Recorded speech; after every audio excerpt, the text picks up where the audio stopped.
coming up. Here we go.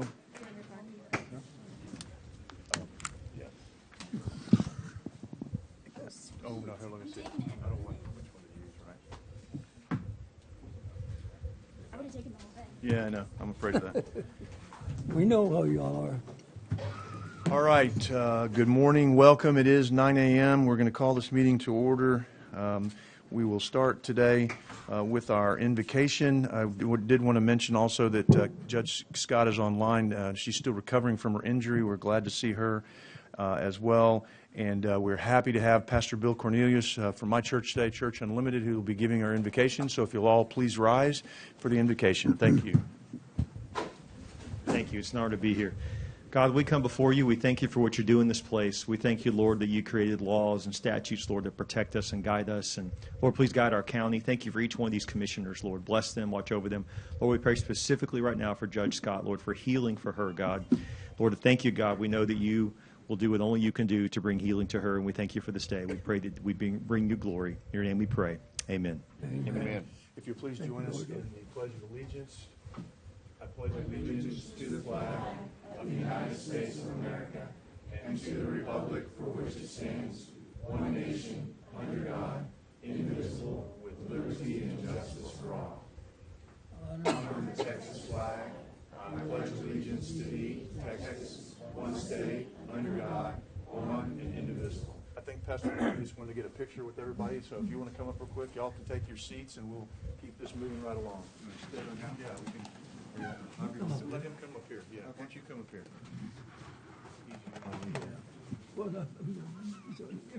It's all right. See what I'm doing is I get in trouble. You want to take it here?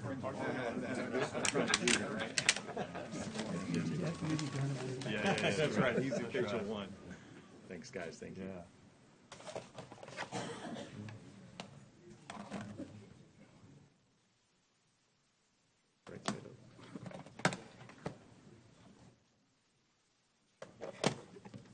Awesome. Thank you. I try to keep Commissioner Chesney in order. It's a hard job. It's a hard job. A lot of prayer. Praise the Lord. Praise the Lord. You're not doing very well. I'm trying. It's not working. It's not working right. All right. Again, we will note that we did start at 9 o'clock. This is July 15th. We are here in the Nueces County Courthouse. I do certify quorum of the court is present. Judge Scott, again, is online, and all the commissioners are present. Item D is the announcement of disclosure of conflict of interest. Is there any announcement at this point that needs to be made? If you come upon one during the meeting, you can certainly do it there as well. We are now going to move into the adoption of the following resolutions, proclamations, and orders. The first one is in recognition of the great Johnny Bickham for his incredible career at State Farm Insurance. Johnny, it's great to see you. And Commissioner Pusley, I'll let you take this one. And I'm not sure who's reading it, but I'm going to let you take this one. Yeah, thank you, Judge Pro Tem. I appreciate that very much. Yeah, it's my great honor this morning to recognize someone who's been an integral part of our community out in the northwest area of Nueces County for many, many years. And I'm going to read the proclamation here first and let the court get this out of the way, and then I have a few personal comments if I could. This is the Commissioner's Court resolution honoring Johnny Bickham. Whereas Johnny Bickham moved with his family to Corpus Christi, Texas in 1976 and began his distinguished career with State Farm Insurance on April 1st of that year. So Johnny has been in the insurance business here a little over 50 years. That's an amazing accomplishment. And whereas he quickly became an engaged and valued member of the community, joining the Rotary Club, the Northwest Business Association, the Lions Club, and with a steadfast commitment to supporting and strengthening local businesses and families. And whereas Johnny became devoted member of Grace Methodist Church, where he was faithfully served as a usher and continued to the life of his church community. Contributed to the life of his church community, I'm sorry. Whereas he has demonstrated exceptional dedication to education in Northwest Corpus Christi, serving on the Cal Island School Board in the 1980s, contributing to the Toloso Midway Education Foundation, and helping to establish the Cal Island Education Foundation, and continuing his service on its board. And whereas through these efforts, Johnny has positively impacted countless young people with, as a Special Olympics volunteer, as a founding supporter, board member, and coach of the Little Miss Dribblers Elementary Basketball League, and as a loyal and enthusiastic supporter of local high school athletics.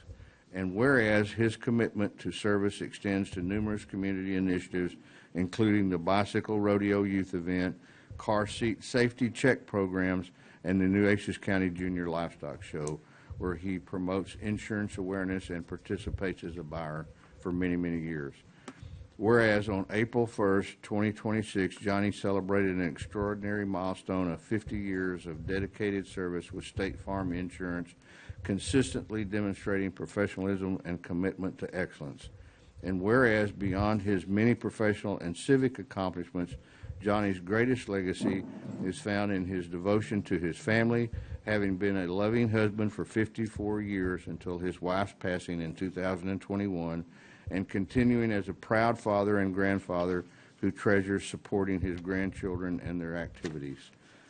Now, therefore, be it resolved that we hereby honor and recognize Johnny Bickham for his outstanding service, leadership, and lasting contributions, and we extend our sincere gratitude for the positive impact he has made on the Nueces County community.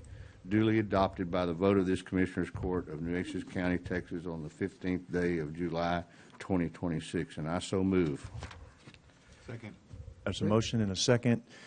All those in favor, please say aye. Aye. Aye. Any opposed? Same sign.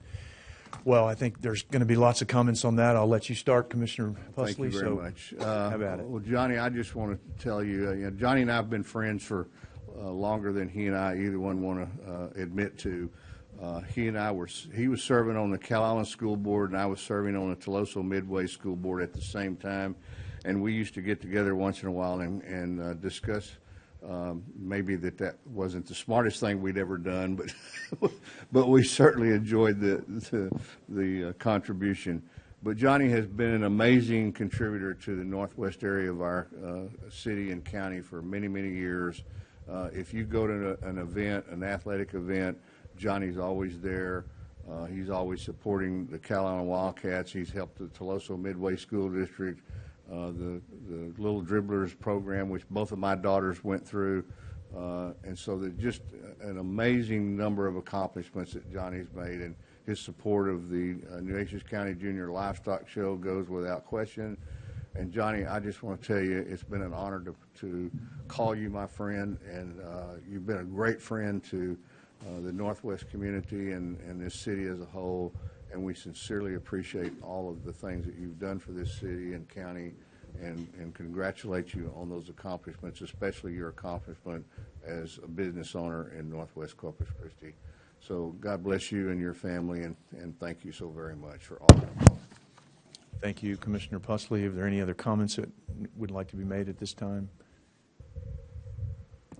Well, let me add to what Commissioner Pusley said, and I mean that when I say it. There's been no one more involved in this community that I know of in all the years that I've been here than Mr. Bickham.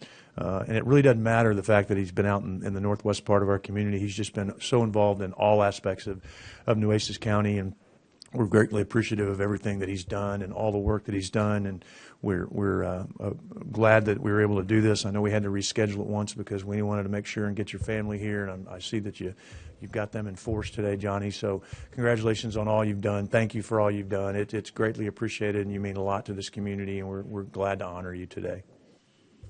John, if you'd like to say a few words, we would certainly Absolutely. invite you to say so.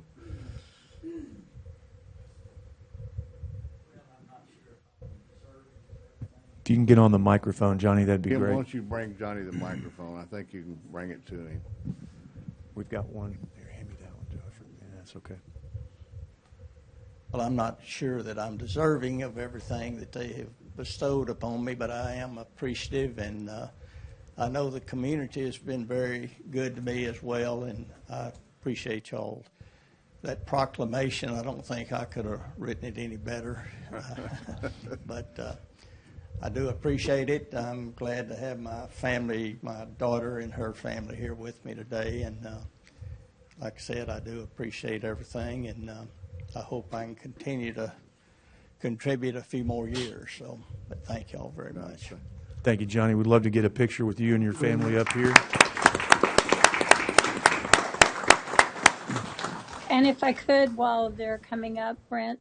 Yeah, say I'm sorry, something. Judge. I didn't see your hand up. I apologize. Judge Scott, go ahead. That's okay. I'm new to this, getting online and talking, but I just want to say, repeat everything that's been said about Mr. Bickham here. I've known him my whole entire life here in the Northwest community, and everything that was said about you and your contributions to our communities and schools and education and kids.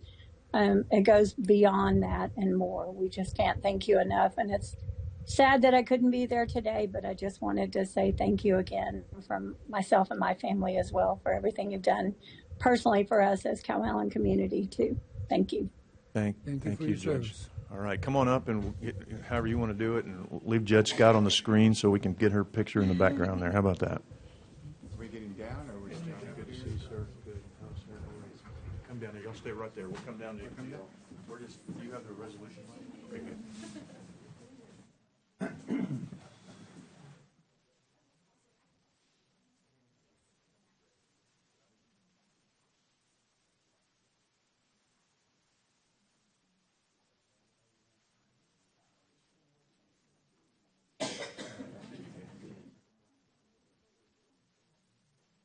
I failed to mention a while ago that Johnny has been a coach in many, many cities throughout the state of Texas. In fact, he holds the distinction of being a coach in Texas. And back in the days where if you blinked your eyes, you'd miss killing. Johnny's an accomplished coach beside everything. Okay, everyone wants to take one step this way, real quick. We're gonna get centered. Awesome. Okay. Perfect. 1, 2, 3. Got it. Thank you. Congratulations.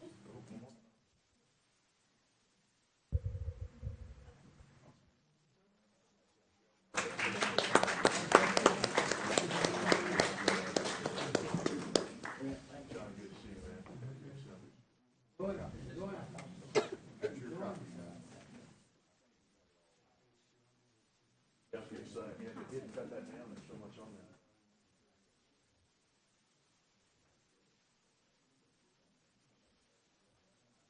there. There you go.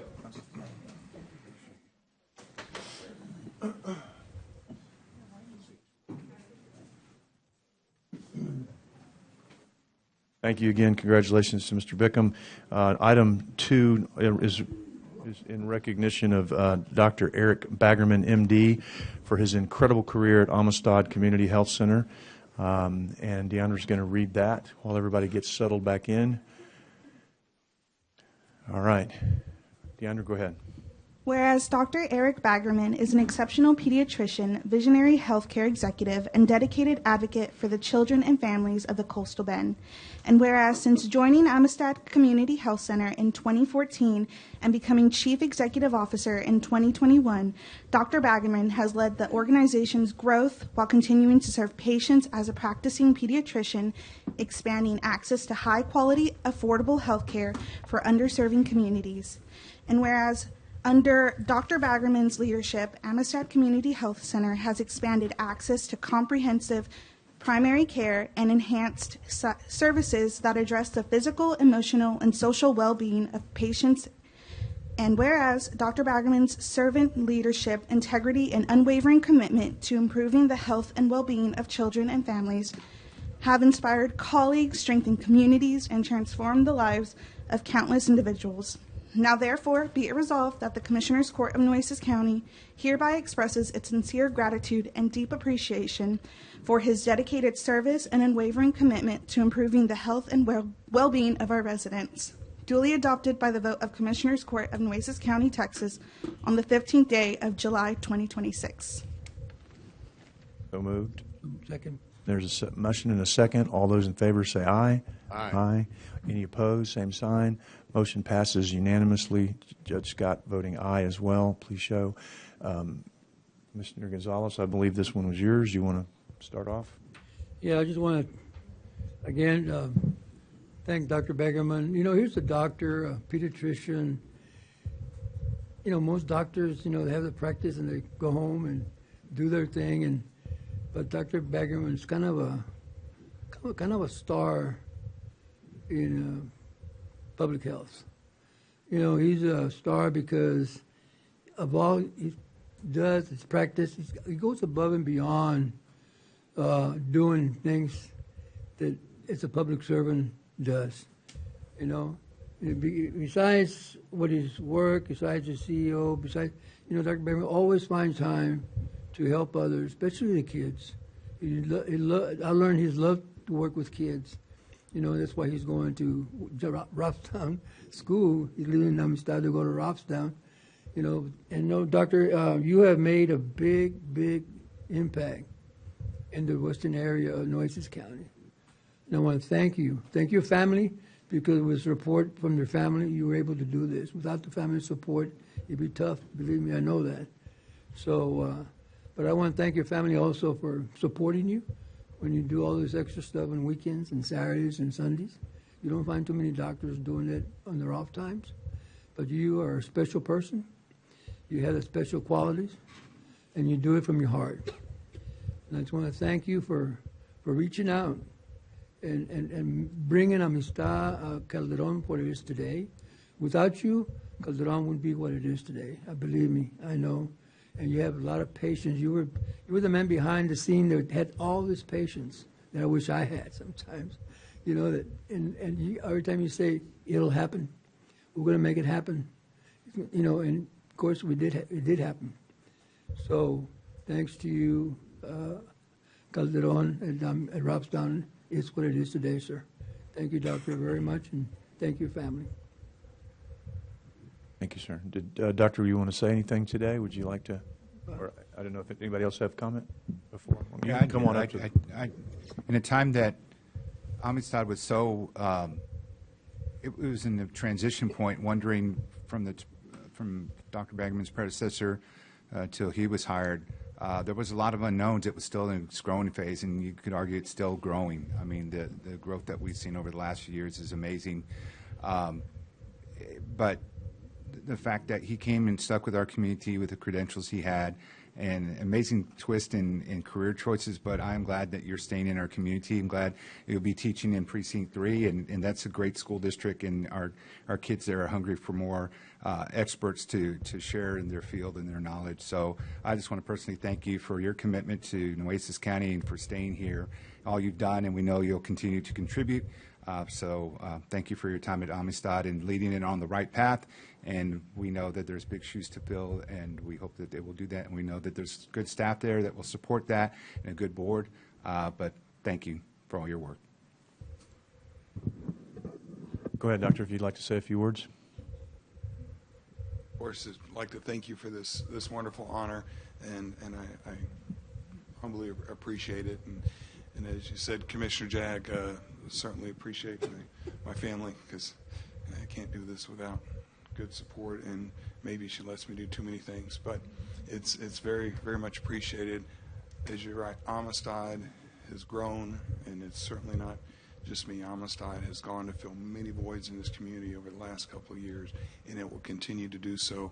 Thank you all for your support, for the amazing people and the amazing work that Amistad is doing there as well. Thank you. Thank you, Doctor. We appreciate that.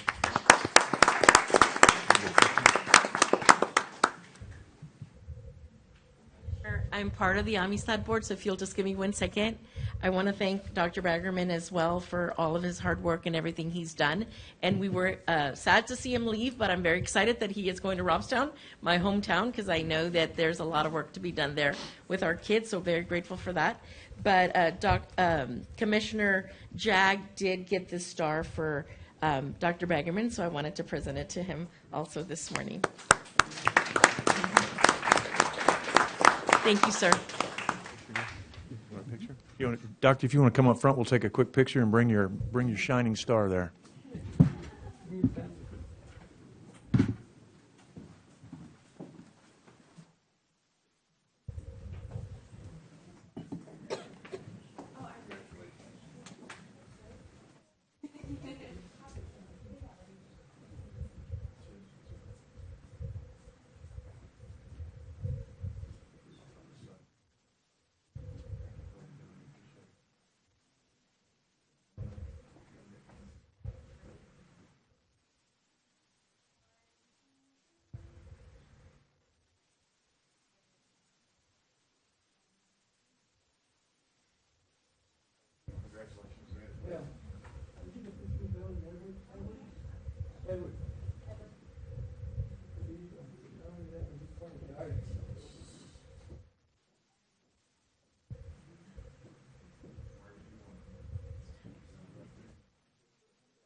All right, moving on to item F1, to present the following certificate in recognition of Joseph Padilla III for 23 years of service with Nueces County.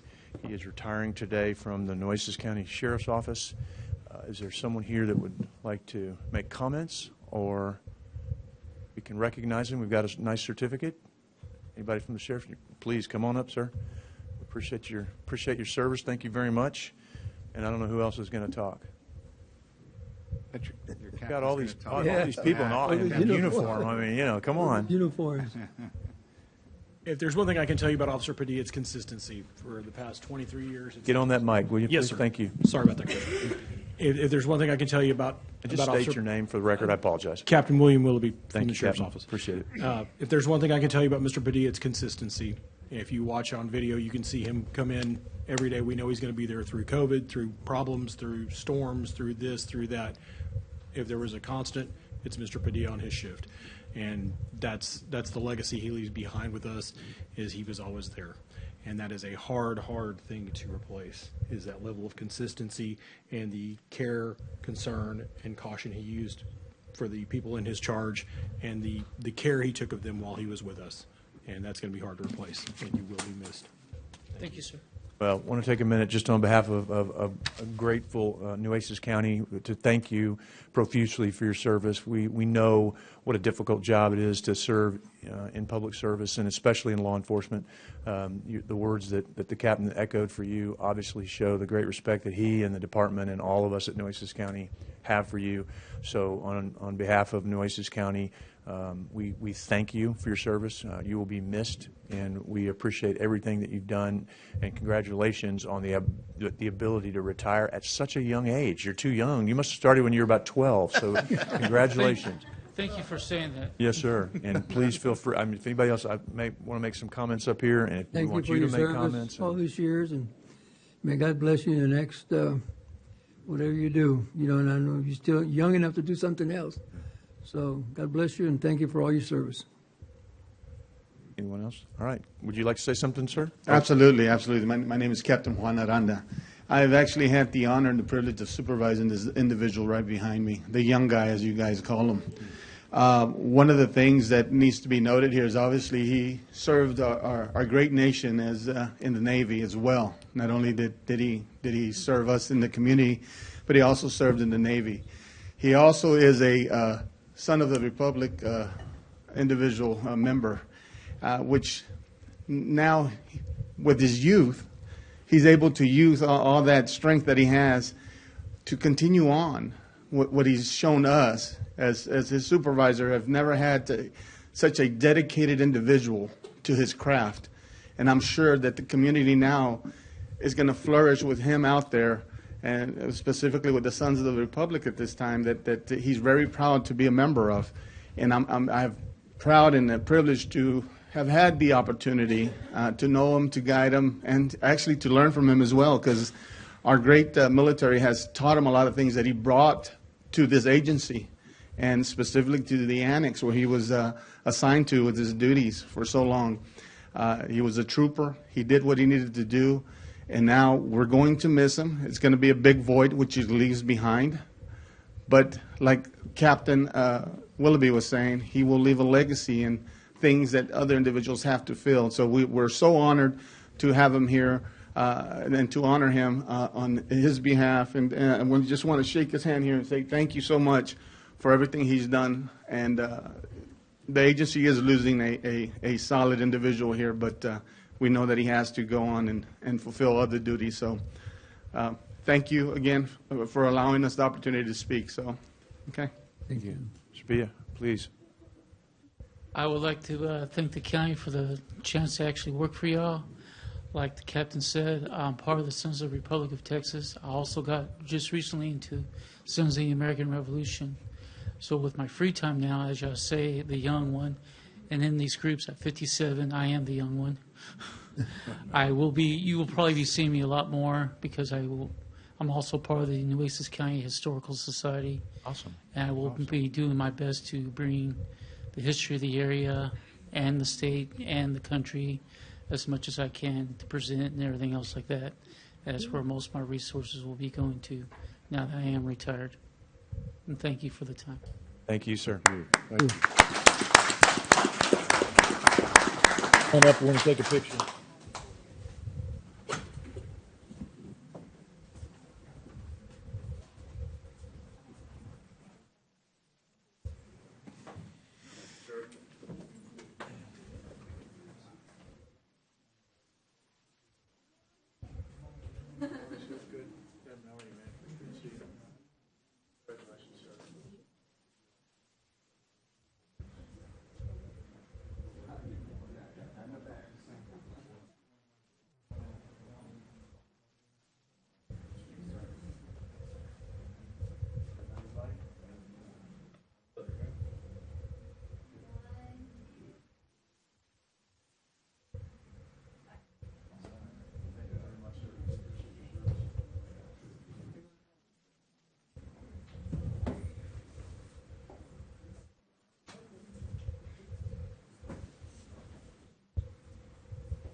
All right, we are going now to move into item G, which is public comment.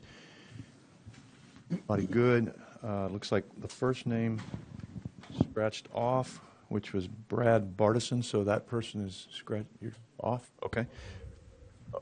Okay, so you want to stay on the list? Okay.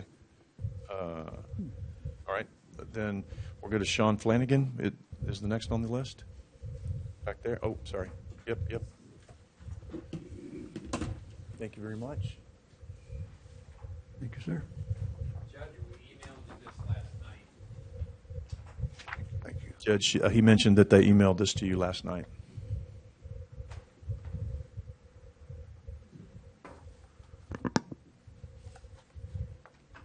Hi, I'm Sean Flanagan. I live in Precinct 3. A short while ago, we heard basically because of Commissioner Pusley's appearance on the radio about the Hut 8 coming in, and then we had a meeting at CDF where we got a very good attendance, and there was a lot of concern about what's going on with the Hut 8 data center in our county. As a result of that, the judge and Commissioner Pusley had three of us into his office to have an hour-and-a-half meeting on this.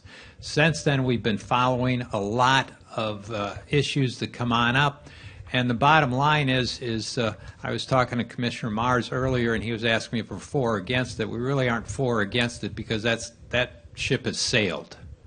This thing is happening. What our viewpoint is we need to make sure that we're getting the accurate information as to what the implications of this construction will be for the community. And if there are problems now or down the line, if we act now or be prepared to take actions as needed to mitigate any damage that might come from this out of the community. And so our point is we would like to continue to partner with the judge and with the Commissioner Pusley and hopefully the whole commission to work together to identify possible areas of problems and to be forewarned and to be proactive about it. You know, if there's a big tax benefit that comes out of it, maybe we need to save some of this money aside for possibly some of the damages that might be incurred. Now, this paper you were handed is the group came on up with this paper. There's about 7 different issues that we've got different questions, and what we're basically trying to do is get answers to these questions. We're not saying that you guys know all the answers, but we'd like to make it available to the public so when the public asks that we're forewarned, and if these are action items that we can do something about, this is something that we would recommend action be taken on it. And we are also going to be working with our state legislatures because that's where the power actually exists to actually have an effect on this data centers. But it's our business to make sure that action is taken as much as possible at this level. For instance, if you look at the first 2 points, we're talking mainly about roads and about roads, traffic, and drainage accountability.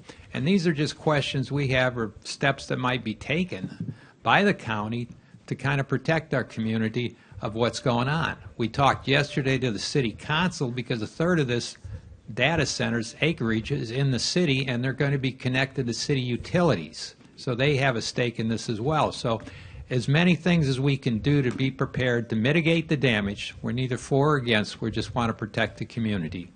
Thank you. Thank you, Mr. Flanagan. Next up is Sue Elwood.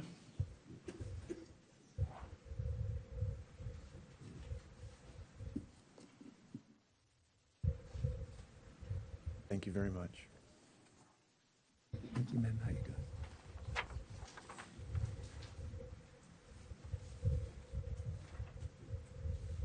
Thank you. Did again want to remind the public that this is public comment and we are not allowed by law to provide responses, but we are very happy to have you here and to listen. Thank you. In alignment with what Sean was just describing, I just have some questions about the AEP infrastructure and high voltage power lines. So we're wondering what information has the county received from AEP Texas regarding the new or upgraded infrastructure needed to serve this project? And specifically, we're wondering, are the new high voltage transmission lines planned regarding those? Are they 765 kilovolt lines, or is there another voltage level being used? And will there be new or expanded substations?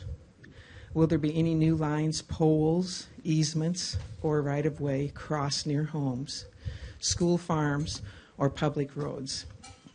And what public notice will residents receive before routes are finalized? And will AEP attend the July 27th meeting prepared to answer project-specific questions? And hopefully, will the county send a formal letter to PUC, ERCOT, AEP Texas, requesting the project's official large load status? And regarding that, and just as a side note, I'm willing to help with any sub-questions that may emerge to finding investigations around what's happening in the state and elsewhere. And that handout you just received, you have a QR code and a shortened URL that you could type into a computer or a QR code with your phone and see an example of some letters, just drafted letters for each of those organizations, and as well as there's a data plan that's drafted up there. Just again as drafts, but we're willing to help partner and to help create such letters or such plans. So we're requesting that the county formally invite a well-informed AEP HUT 8 project-related representative to the next County Commissioner Court meeting to answer these and the other questions that we're posing. Thank you. Thank you, ma'am. Next up is Melinda De Los Santos.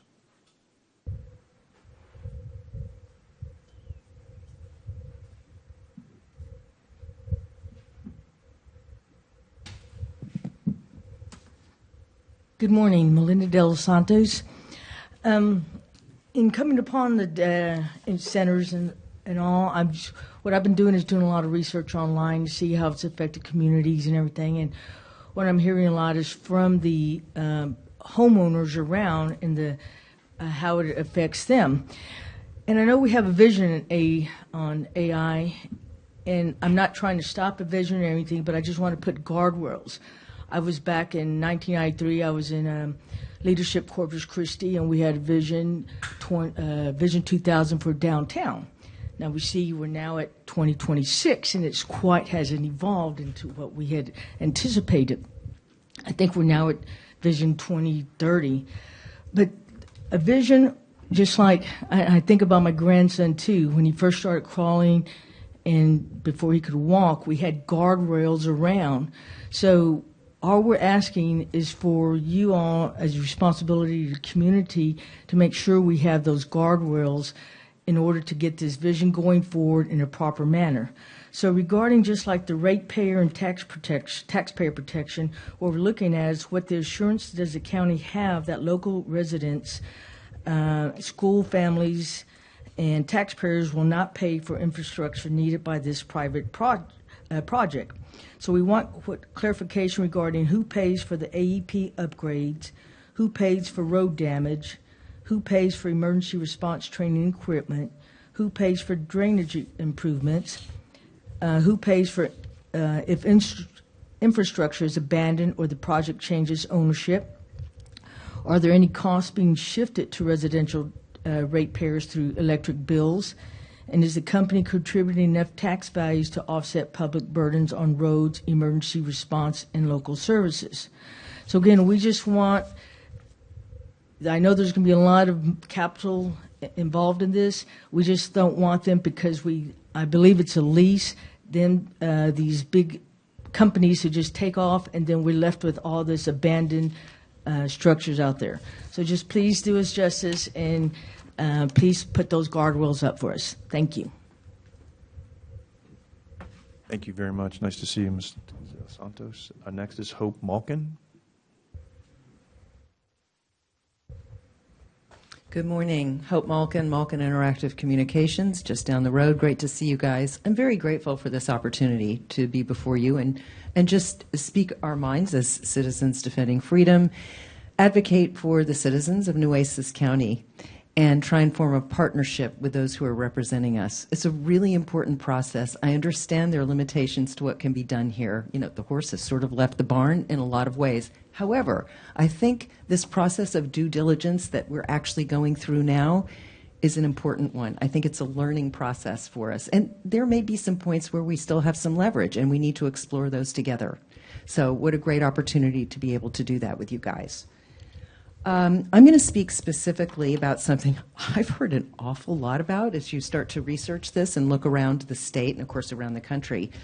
The noise decibel low frequency sound is a huge issue. There are a couple of different types of sound harassment. They're called infrasound, which is part of what's created by the infrastructure, and then tonal. These are extremely low frequency sounds that are created. I have to tell you that ELFs, extremely low frequency sound, is actually a military grade weapon of torture, okay? And you are certainly hearing people in some of these areas near these data centers who do feel, in fact, that they're being tortured. So I think that's worth bringing up as a very highlighted issue. So we'd like to know, can the county require an independent noise study before operations begin? The study should obviously include a baseline noise reading before operation, so we know where we're starting from, daytime and nighttime readings, these different types of measurements called dBA, dBC, and dBZ, low frequency and tonal sound analysis, and so on. I'm running out of time, so I'm going to move on, but we've highlighted all these different types of sound that need to be looked at, and particularly with Cal Allen East Elementary right next door. Next, I want to briefly touch on the wastewater emergency response situation. We know they're going to be hauling in water from Louisiana. Can we see those routes? What about the discharge plans? Where is that wastewater going? Is it going to be stored on site? Are we looking at holding ponds? What about treatment and disposal? And then for emergency response plans, what about the substations, transformers, or battery fires? These are huge issues when they happen. Diesel generator incidents, chemical releases, so on and so forth. So we're just doing our due diligence here, asking What can happen? Will we be prepared? And can we answer the questions when citizens who are impacted come to you or come to us in the media and say, hey, what's going on? Thank you very much. Thank you for your time, Ms. Malkins. Appreciate it. Pam Matlock.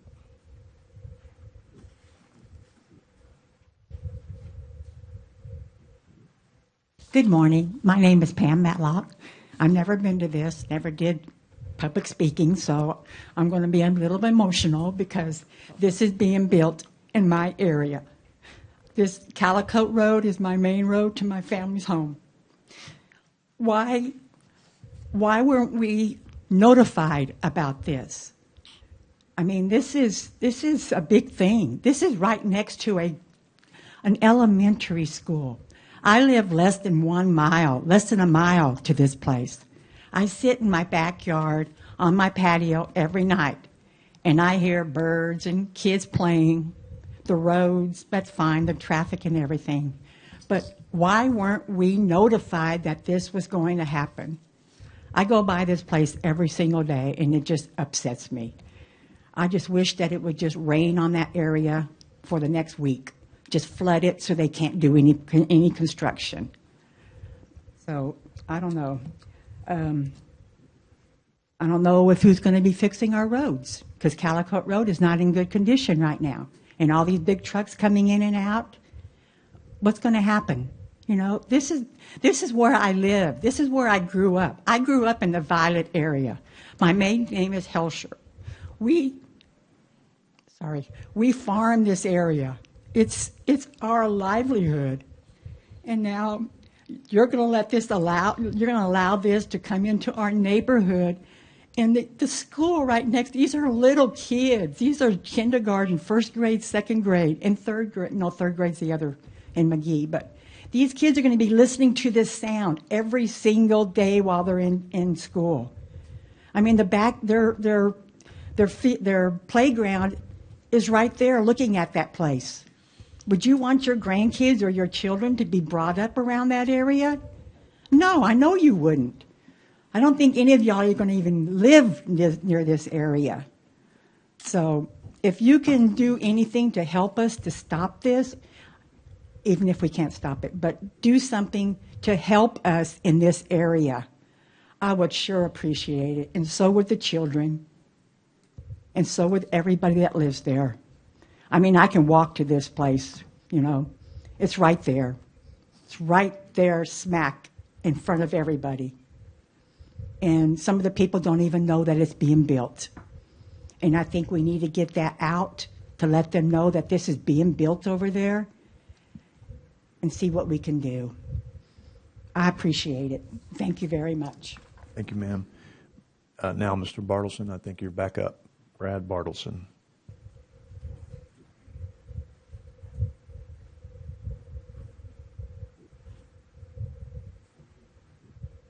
Good morning, Brad Bartleson, Corpus Christi. I spent 12 years in supercomputing. As background, I'll be speaking to obsolescence, finance, and related decommissioning and long-term site responsibility. So Moore's Law, every 2 years we double the speed of computing. That means replacement. There's a huge investment at Hut 8, obviously in the superscalar GPUs that they're putting in. So there is a great opportunity of replacement there. So both market and technology can cause for the business model at Hut 8 to change. And how will that be managed? We have other forces coming online. We have quantum computing technically that's advancing and being put into the centers. We also, from a power standpoint, have small modular reactors and a call for these sites to have on-site power generation. What will that do to the infrastructure put in place by AEP to get power by a transmission line? So we have combined issues at hand here, and I'm concerned from a finance and management standpoint that the people behind this will not be here. They've created an insulated structure of management at Hut 8, very isolated at the top. The jobs that we will get, they're saying 230. The management likely will not be here. if possible, I'd like to see that that's required so that we have people that can actually address issues here locally and not be somewhere remote. So towards the issues of decommissioning, if the project closes, changes ownership, loses its tenant, goes bankrupt, or leaves unused infrastructure behind, who is responsible for removing equipment, restoring land, removing substations, batteries, generators, equipment, concrete pads, repairing roads and drainage, protecting nearby property owners and taxpayers? Will the county require a decommissioning bond, parent company guarantee, or other financial assistance? Summarily, we respectfully and formally request that Nueces County require a data center accountability plan before full operation or energization. This plan should address power, roads, drainage, school proximity, emergency response, noise, public health, water, taxpayer protection, ratepayer protection, and long-term site responsibility. Construction should not become an operation without public accountability. We've seen these issues already at Bootstrap Energy out on 44. I can give you a long background there, but when things go wrong, market changes, they ask for tax abatements, and that can affect us as well. Thank you. Thank you, sir. Just a general comment to our attorney. We have been advised previously that all of this is something that Nueces County has no authority to do, that this is a legislative act unless they come and ask for an abatement. So I would just like to reiterate that is correct, that we really have no authority to regulate these at all. I'm not want to get into a debate, but that's what we've been advised, and I want to make sure that that's the same. Yes, Commissioner, that's correct. Okay, thank you very much. Amanda Short.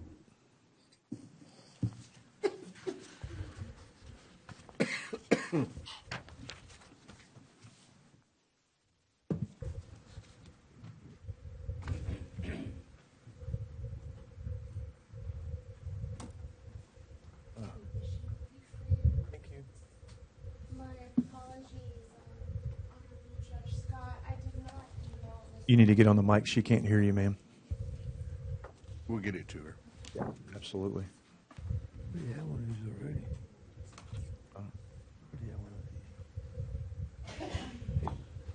Again, she can't hear you unless you're on that mic, ma'am. So if you just state whatever you wanted to when you get on there, that'd be great. Good morning, and thank you for allowing me to speak this morning. My name is Amanda Short. I'm a 100% disabled veteran, a Texas land developer, a registered nurse, and a business owner. You spoke exactly to what I am bringing up today.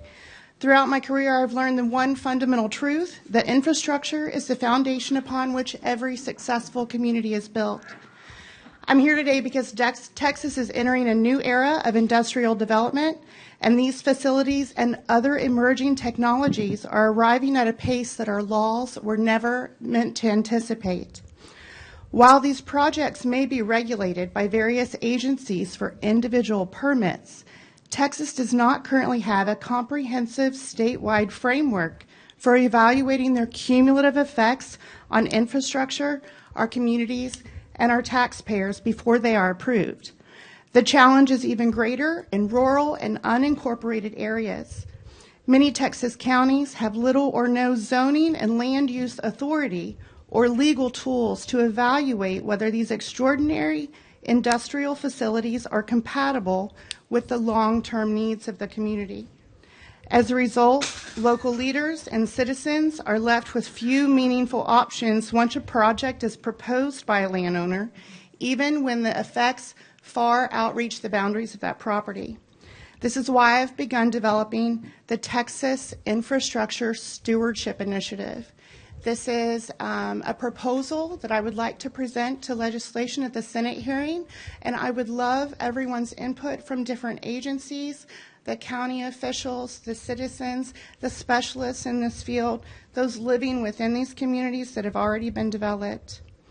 The purpose of this initiative is not to stop growth or discourage investment, and it is technologically neutral.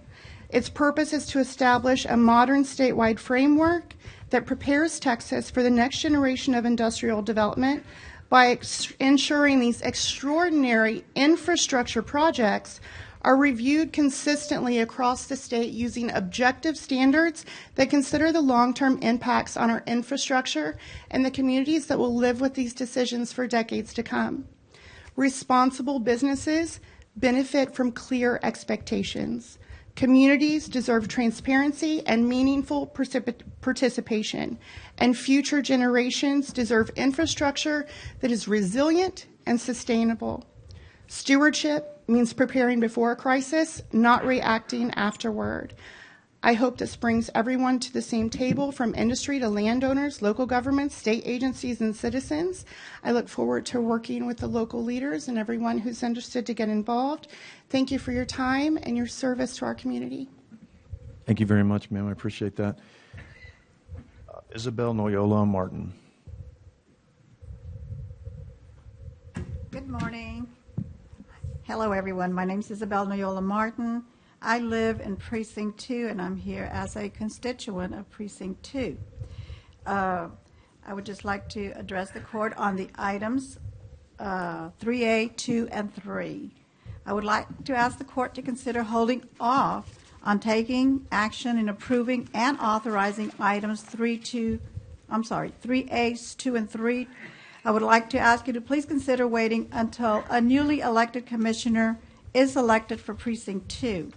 It is my understanding that it is the common practice of this court to not exhaust all budget funds allotted for respective precincts when there is an incoming new commissioner, as a courtesy to the newly elected incoming commissioner and to the voters of Precinct 2, who will decide in November. Again, I'd like for you to take this consideration, and I thank you for your time. Thank you. Thank you, ma'am. All right, we are now moving into the consent agenda. Are there any items on the consent agenda that any commissioner or judge would like to pull at this particular time? I think. Thank you all very much for being here. Thank you all. Thank you. Go ahead, Commissioner Gonzalez. I want to pull H and J. I don't know if they're the same ones or not. I got a question on that. Okay. J and H. Also N, O, P, and T. Okay, hang on one second. E or G? N, O, P, and T is in Tom. Okay. Any others that need to be pulled from the consent agenda at this point by any other commissioners or the judge? Judge says no. Commissioner Pusley, Commissioner Martis? Yeah, I'd like to pull item V as in Victor, and I'd like to ask that item W be pulled into executive session, if that's Okay. okay. V? Okay, hold on. What you said? You want to pull V? Okay. Oh, and you do want to go in executive session on W? Yes, sir. Yes, sir. Okay, all right. Executive session on W. Okay, so any others, Commissioner Martis? I'd like to pull all the others that haven't been pulled. I'm just going to say, rough day for the consent agenda. Yeah, rough day for the. I know, I make a motion to approve all other items that have not been. Second. The motion to pass items A through G, all consent agenda items except H, J, N, O, P, T, V, and W have been motioned and seconded for pass. All in favor say aye. Aye. Aye. Aye. Any opposed, same sign.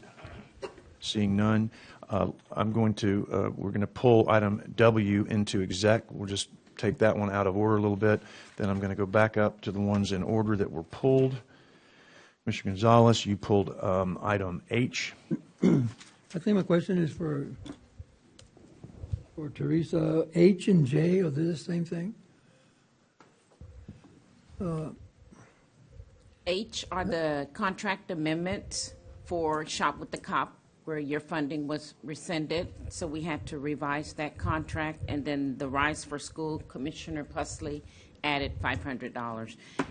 And there, I'm sorry, the H is the rescinded one, and the J is the real. no, sir. H is Yes, that's correct, Commissioner. H was right. H is the one, the Shop with the Cop is the one where your funds were rescinded. Right. So we just need to revise the total contract. But H to is be correct 1,500. as It's correct. stated in here. Yes, item number 2, which is the Rise for School, the contract total is correct at 1,000, but the distribution is incorrect. It should be 500 Commissioner Precinct 1 and then 500 for Commissioner Gonzalez. So what's listed on the agenda is, for the Rise School is incorrect. Those amounts should be 500 for precinct 1 and 2, not 1,000. Yes, sir, that is Okay. correct. Right. The And then contract total is And correct. is item 1 correct? Yes, sir. Okay. Any other questions on that one? So, So we would make I would make a motion, Your Honor, to amend item H2 to reflect that the amount contributed by Commissioner Precinct 1 and Commissioner Precinct 2 were $500 each instead of 1,000. Second. Okay. There's a motion and a second to amend. Any discussion? Seeing none, all those in favor say aye. Aye. Aye. As, now we would make a motion to pass item H as amended. Motion by Commissioner Gonzalez, second by, I'll second. All those in favor say aye. Aye. Aye. Judge Scott, did you vote? I did. Yeah, I'm sorry, I Aye. didn't see that. Thank you. All those motion passes, or any opposed? Motion passes. Item J, Commissioner Gonzalez, you also pulled that one. I move, she already clarified it, Jay's correct. So is that a So- motion so to move, pass? yeah. Second. Was that Commissioner Modas? I couldn't see. Commissioner, Pusley. Commissioner Gonzalez made a motion to pass. Commissioner Pusley seconded it. All those or any discussion? All those in favor say aye. Aye. Aye. Any opposed? Motion passes. All right, we're going to move to item N. That's you, Commissioner Gonzalez. I'm going to go ahead and take N, O, and P together. It's a budget, these are a budget under consent agenda. We put in those budgets on the consent agenda? Or, you know, what? It was requested last. What do we know what the amendments are? They're in the backup. We asked for that last time. That was one of the things we asked at the last meeting to To do. put them in? Yeah, but you can always pull them. But No. because I just- we asked her to do it at the So last when- meeting. Well, let me just take N. What's N on the special revenue funds? It's of July the 15th, 2026. I didn't hear your question, Commissioner. Number N, Yes, sir. what is our special revenue funds as of July 15th? The mobile medical clinic, and then also voter registration, Special Revenue Department, they're reallocating funds. And it's amongst their own fund. We're just moving money within their fund. That's the budget funds that are there. Yes, sir. Yes, sir. Mhm. All right, don't move. Just N or all of them? Yeah, well, I'm going to move an N, O, and P then if it's All together? all together. Okay. Second. Motion to pass N, O, and P by Commissioner Gonzalez, second by Commissioner Pusley. Is there any discussion? Seeing none, all those in favor say aye. Aye. Aye. Any opposed? Motion passes for N, O, and P. Next one, Commissioner Gonzalez was Yeah, pulled. T, I just need a clarification on T. I don't know what it means. What's the LLC under tips? It's a ratification, so something was approved before or what? Who approved that What order? item is that? This is, if I could speak, Commissioner. Absolutely. Yes, I think this is Commissioner Pusley and my staff had been meeting about Granicus. We had never utilized this portion of Granicus. It had been available, and we just never dove into it. This is to have our boards online and to have the application process simpler. People can see when they go online. Correct me if I'm wrong, Commissioner Pusley, but this is that contract. That is correct, Your Honor. Yes. And what we're doing is ratifying correct me if I'm wrong, we're ratifying the judge's signature on this contract. Yes, yes. So just the form to apply Yes. was changed? We're just utilizing something we hadn't done before. It was always available, but we had never dove into it and made it more. This will help the public when they want to go and sign up for boards. It'll give them a clear listing of what's available and when it's coming available and what boards are full. So, We have a copy, oh, it's in here. All right, yes, thank you. So I moved. make the motion to approve. Second. Motion by Judge Scott, second by Commissioner Pusley to approve. Any discussion? Hearing none. All those in favor say aye. Aye. Aye. Aye. Motion passes. Moving to item V as in Victor. Commissioner Pusley, you pulled this one? Yes, thank you, sir. I just wanted to make note that this is a reflection, this was a recommendation made by Texas Association of Counties that when we attend training classes that we should post those CE credit, or the CE credits that we've obtained on a agenda to be voted on so that they're made a public record. So these are a reflection of the credits I received for attending the 92nd Annual South Texas County Judges and Commissioners Association Conference. So noted. Is there a motion to pass? Motion to pass. Second. Motion by Pusley, second by Gonzalez. Any discussion? Seeing none, all those in favor say aye. Aye. Any opposed? Sorry. Thank you, Judge. Any opposed? Motion passes. All right, moving on to items in a regular agenda, 3A1.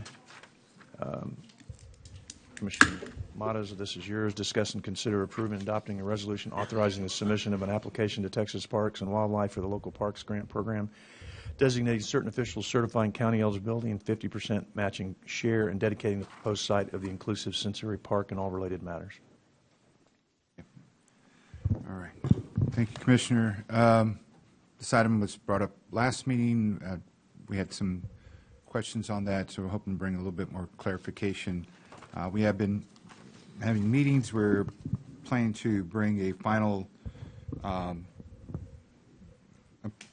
vote to the courts in our next meeting on the 29th, and by then that'll be our last day that we can approve it as court to take it to Texas Parks and Wildlife. This is a non-binding grant. We always have the right to refuse it if we don't like it. So my push will be in 2 weeks that we accept it. We will have hopefully more of the questions worked out that the court shared at our last meeting. And even then, if not everything's answered, we'll have it addressed as far as how much funding that we can put in, and this includes in-kind donations as well. We feel we have potential partnerships that we more than likely will have on the next agenda, and then that will allow the court to see that those in-kind contributions can count towards our one-for-one that we're pursuing with Texas Parks and Wildlife. So just a little update, but I'm motion to table to our 7/29 meeting. There's a motion to table. I second on agenda item 3A1. Being this motion to table, there is no discussion provided. Is there? So therefore, we'll take a vote. All those in favor of the motion to table signify by saying aye. Aye. Aye. Any opposed? Same sign. None. Seeing none, the motion is tabled until the next meeting, which is January 29th. That's July 29th. Sorry. Thinking ahead. All right. Item number 2 and 3, I would like to take into executive session to review the court's policies on the matter that has been raised on this. Well, let me just bring this up real quick. Just mind, this already had been approved previously. This was already on the table as far as a project that was approved by the Commissioner's Court. So it's nothing like something that's new. It's just been there when using the funds that have already been approved previously under by Commissioner's Court. So it's not like it was something that was just brought up or a new project. It's an ongoing project at the Veterans Memorial Park. So maybe that's why I put it on the agenda. So I move that it get approved. Again, I'm going to take this into executive session based on the ability that any member of the court has, and I'm going to exercise that ability to take it into exec to review with the court's policies on it, as well as to look at everything involved with it, just to make sure we're doing what we've always done in the past. Moving on to item 4. This was Commissioner Gonzalez's item. Discuss and consider and receive information on Bob Hall Pier admission fees and all related matters. Commissioner Gonzalez. I have a question on that as far as the on the fees. which I looking at the fees, and I think that to me, again, this is a project that belongs to the Nueces County citizens, and I think we're charging a lot of money just to walk on the pier, and even at $3 per person admission, you know, maybe it should be $4 plus one pole. This is $4 just for admission, and no poles. So, and I can, you know, I have no problem with $1 for the seniors and active military, and also for limited posts. But I think that right now this is some of this. This is taxpayers' money that we've been using to build pier. We spent almost $28 million, and so I think that the community probably needs to benefit from it. So I think that the prices are too high, and for some of those that cannot afford it. And I know that there's a yearly revenue that has made the pier has made in the past, anywhere from $500,000 to $600,000, as I recall. And I guess those revenues are given to the Parks Board. No, they go to the general fund, Commissioner general Gonzalez. fund? Yeah, they go to the general fund. So, but you know, is there also a quarterly? They go to general fund and then they're distributed locally to everybody. They go to the general fund, and then we make an allocation for whatever the revenue doesn't cover by the Parks Board. So if the Parks Board keeps this, whether the Parks Board keeps this revenue, if it goes away, we have to supplement. So if we lose $500,000, it's either they lose the revenue, and then we have to supplement more out of the general fund, and then we have no fund to pay for repairs, which is what this is used for, and a lot of times. So I don't. Well, I don't. My thing is here, those are not general funds per se, they're reserve funds, right? For the pier repairs or whatever. But how do we get a report on a quarterly basis what had been the repairs for the pier and how much money it's on the balance on this amount? You can just ask Coastal Park. You can ask the Coastal Parks Director for it, and I'm sure he'd be happy to provide it. I don't know what there's been Well, I think we've had this now because before. I don't know when, we haven't had a pier in 6 years, so I don't know what report you would be Well, asking for before. But we just got a pier, so you can certainly ask him. We just opened it I in never nothing February. against the pier. I voted for the pier. I supported the pier. I'm just telling And you, I've always you can I've ask done- for. But let me finish, Commissioner, okay? So, I mean, I support the restaurant. I don't support the bar, but I support the restaurant. So, even though we shouldn't have a restaurant either. But anyway, I just think that the cost, we need to review this cost. I'd like to take this back to executive session too. Sure. You don't mind? To discuss some of these fees that are being charged Well, to the public? Absolutely. We could do that, Commissioner. We'll put that in executive session. I will tell you that the Coastal Parks Board has the statutory authority to set pier rates, so you will have to take your concerns to the Coastal Parks Board, and we can certainly review that as well so that you know they set the rates, we don't, but we will put it into executive session. Any revenue that we don't generate here, the general fund will have to make up. So that's just a statement. Well, You can do that. I'd like to discuss this more in executive session. I don't- Yeah, absolutely. We can do that. So point of order, Madam Attorney, is this eligible to go into executive? Well, that's a good question. What is it? What is the executive session request? Is it a legal question? Yeah, well, I mean, the funds are there. I mean, if it's a general fund, it's a general fund. So why is it restricted general funds for only the Parks Board or for the pier? I mean, That's we all put money into the pier. Sure. That's not a question I can specifically answer, but I was going to answer whether or not this is a question that's eligible for executive session. And do you have a legal question? Because I don't know if it falls under any of the other Well, exceptions. I don't know, but maybe the only legal question would be, is the Parks Board controlling the funds, the revenues that come in from the pier? Since the pier is a public pier, right? I mean, it's not a Parks Board pier. We built the pier. You know, it's for the community, taxpayers' money. So why are they controlling that? Okay. Do you want to hear about that in executive, or do you just want a short answer now? I do know that in general they set the rates, and the last rates were set in 2017. Well, I know they set the rates. Okay. Okay, but why, saying, why, what's, the monies that are recovered, but say for $500,000, how much is money that it's spent for the next year or quarterly it's spent on expenses, where the expense has been spent, right? But that money that's set aside on the general fund is really restricted for the coastal parks, for the Coastal Parks Board, right? Mm-hmm. That's what I'm trying to say. So they're not really general funds per se, because we can't actually, I can't draw from it, others can draw from it, provincial public can't draw from it. But they're actually revenues that are public revenues. They're revenues that the public put in there, revenues that we collected. So it's the same. It operates the same as the fairgrounds. Money goes into a fairgrounds. There's a P&L that runs that we see every year, that we've seen every year since we've all been here. There's a revenue line, and there's an expense line, and then there's a general fund transfer line for anything that's subsidized, same as the fairgrounds. If revenue goes into the P&L, the fairgrounds always operates at a loss. Coastal Parks always operates at a loss. Coastal Parks generates revenue. It can't be a loss. Pardon me? It can't be a loss. Now, when you got $600,000, we put in $28 million, Commissioner. Commissioner, all of us did. No offense, but you've been doing this for 16 years. It operates at a loss because we every year have to make a general fund transfer to subsidize what the Coastal Parks what the Coastal Parks budget doesn't cover.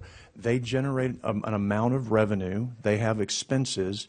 The expenses outweigh the revenues. Therefore, the general fund makes a transfer, just like the fairgrounds. The fairgrounds general transfer is $1 million a year, whatever it is, that the general fund has to pay because the fairgrounds doesn't cover its expenses. Coastal Parks is the same way. The pier doesn't operate as its own entity. It's in the same thing with the fairgrounds, Coastal right? Parks budget.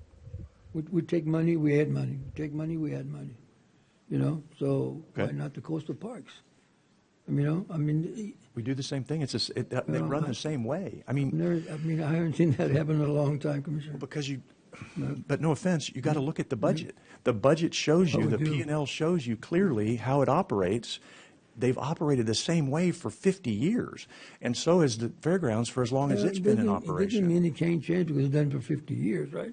What's that? It doesn't mean it can't change if it's done it for 50 years. I didn't say it couldn't change. Or 10 years, but you're not seemingly understanding how it's working. I'm just concerned about the cost right now that we're trying to up the cost for the public. We're not upping the cost. Yeah, This is the same cost that we've had. The pier has always charged for 30 or 40 years. This is the same rate since 2017.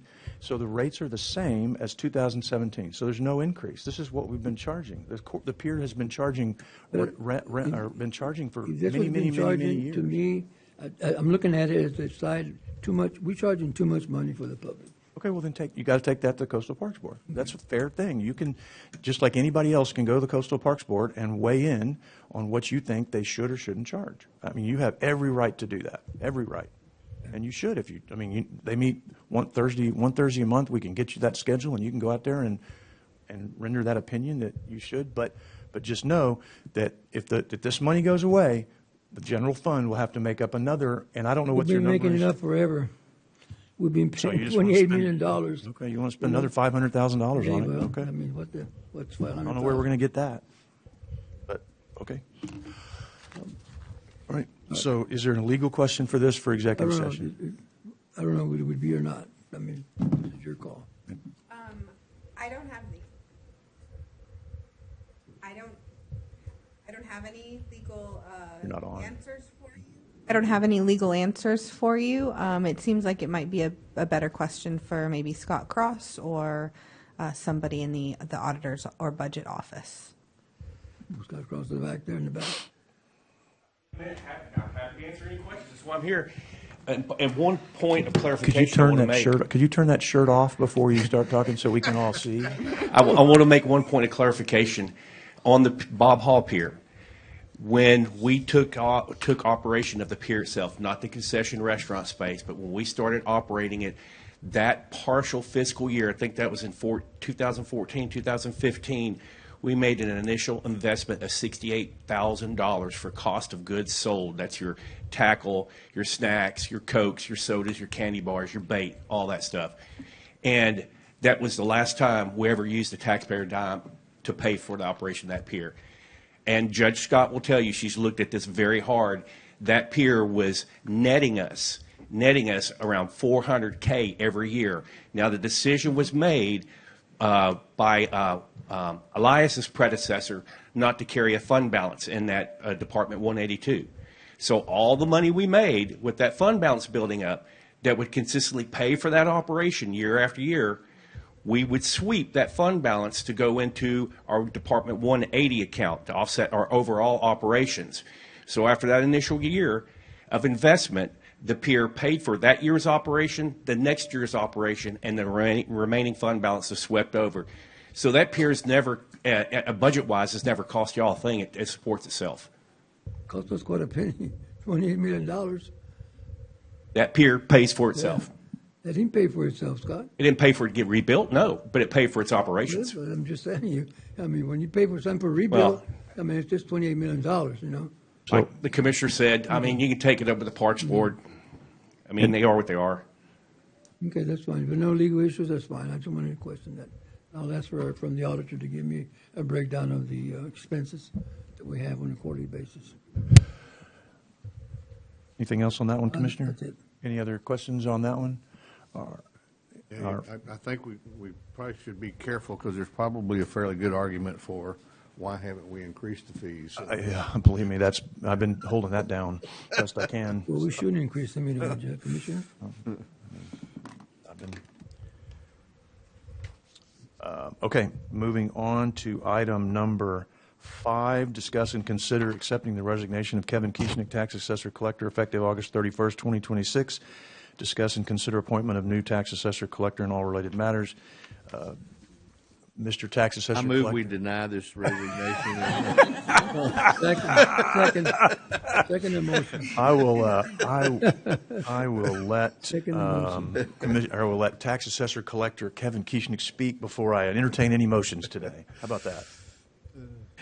Well, good morning. I just want to say it's been a pleasure serving the citizens of Nueces County in this capacity for the last almost 15 years. It'll be 15 years. It would have been 15 years in January. You know, we've made a lot of changes. You know, let's just cut to the chase here. Nobody likes paying property taxes, but that's how we all get funded, and that's how government operates. And our job, essentially, we don't.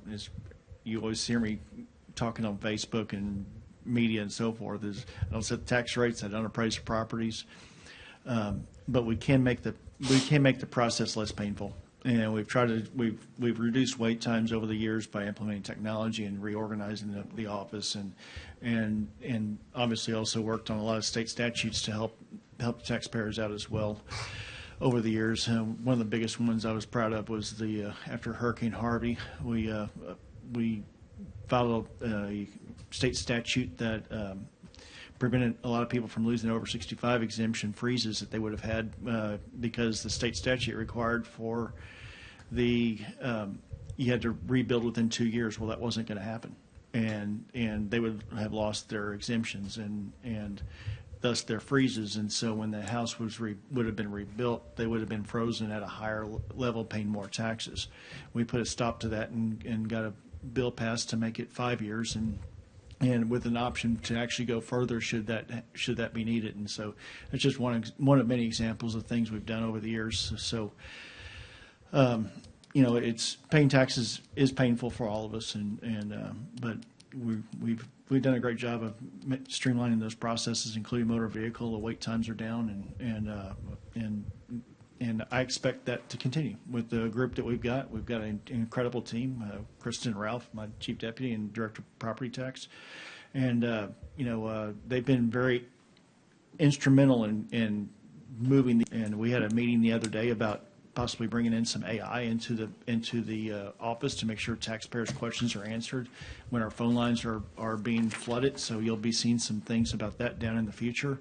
And I think it's using technology to help our taxpayers is probably the best thing we can do, the most efficient way we can continue to run and that'll continue.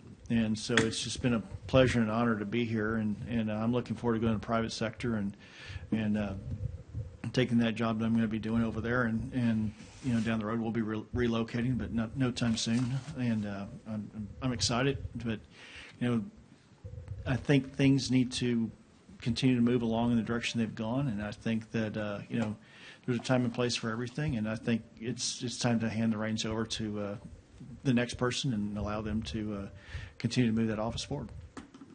Kevin, before you said that last part, I thought that was a campaign speech, but that was you said what a lot of us probably would have said. You've really done a great job. I appreciate everything you've done. You've worked really hard. Quite frankly, I remember when you called me to tell me that you were up for this appointment, and I think I told you then I thought there was a level of insanity that you needed to probably check, see what you really were getting into. But here we are, 13 years later, and 14 years later, and I guess the definition of insanity is continuing to do it over and over again.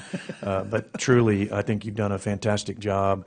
I think, and I'm going to let the judge weigh in too. I think her inclination is to wait on the second part of this and on the appointment part or reappointment part. But obviously, we need to address your resignation today. But you've just done a terrific job, and it's greatly appreciated. You really have. I mean, I hate to judge things by the lack of grief that we catch over things, but a lot of times, if the fire is not in front of you, and we've never had a fire in front of us with you. Your department has never, in the 14 years, I don't know what I'm on, 12 years now, my 12th year now, I've never had anything come up where I've had a lot of complaints over your office or things that we've had to deal with, or because you've just always run a great ship, and I mean that sincerely.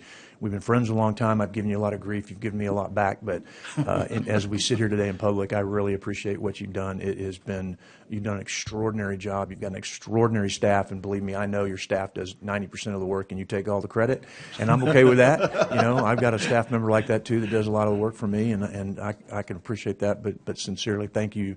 On behalf of all the citizens of Nueces County, you've done a great job, and you've always been responsive, super easy to get a hold of as an elected official, super accessible. So you've really done a great job. So thank you very much, Judge. I know you wanted to say something as well, and then I'll let everybody else weigh in before we make our motions. Yes, thank you, Commissioner.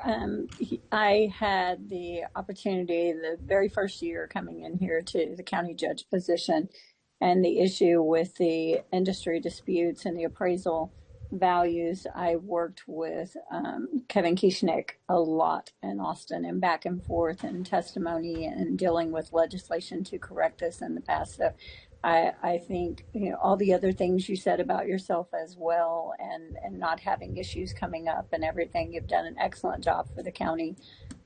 Just working with you on the one issue when I came in, I was so impressed and so thankful that you were there in that position, and your respect and ability to communicate that in Austin to our legislators as well was impressive, and we're very thankful. The county is tremendously in your debt for everything that you have done.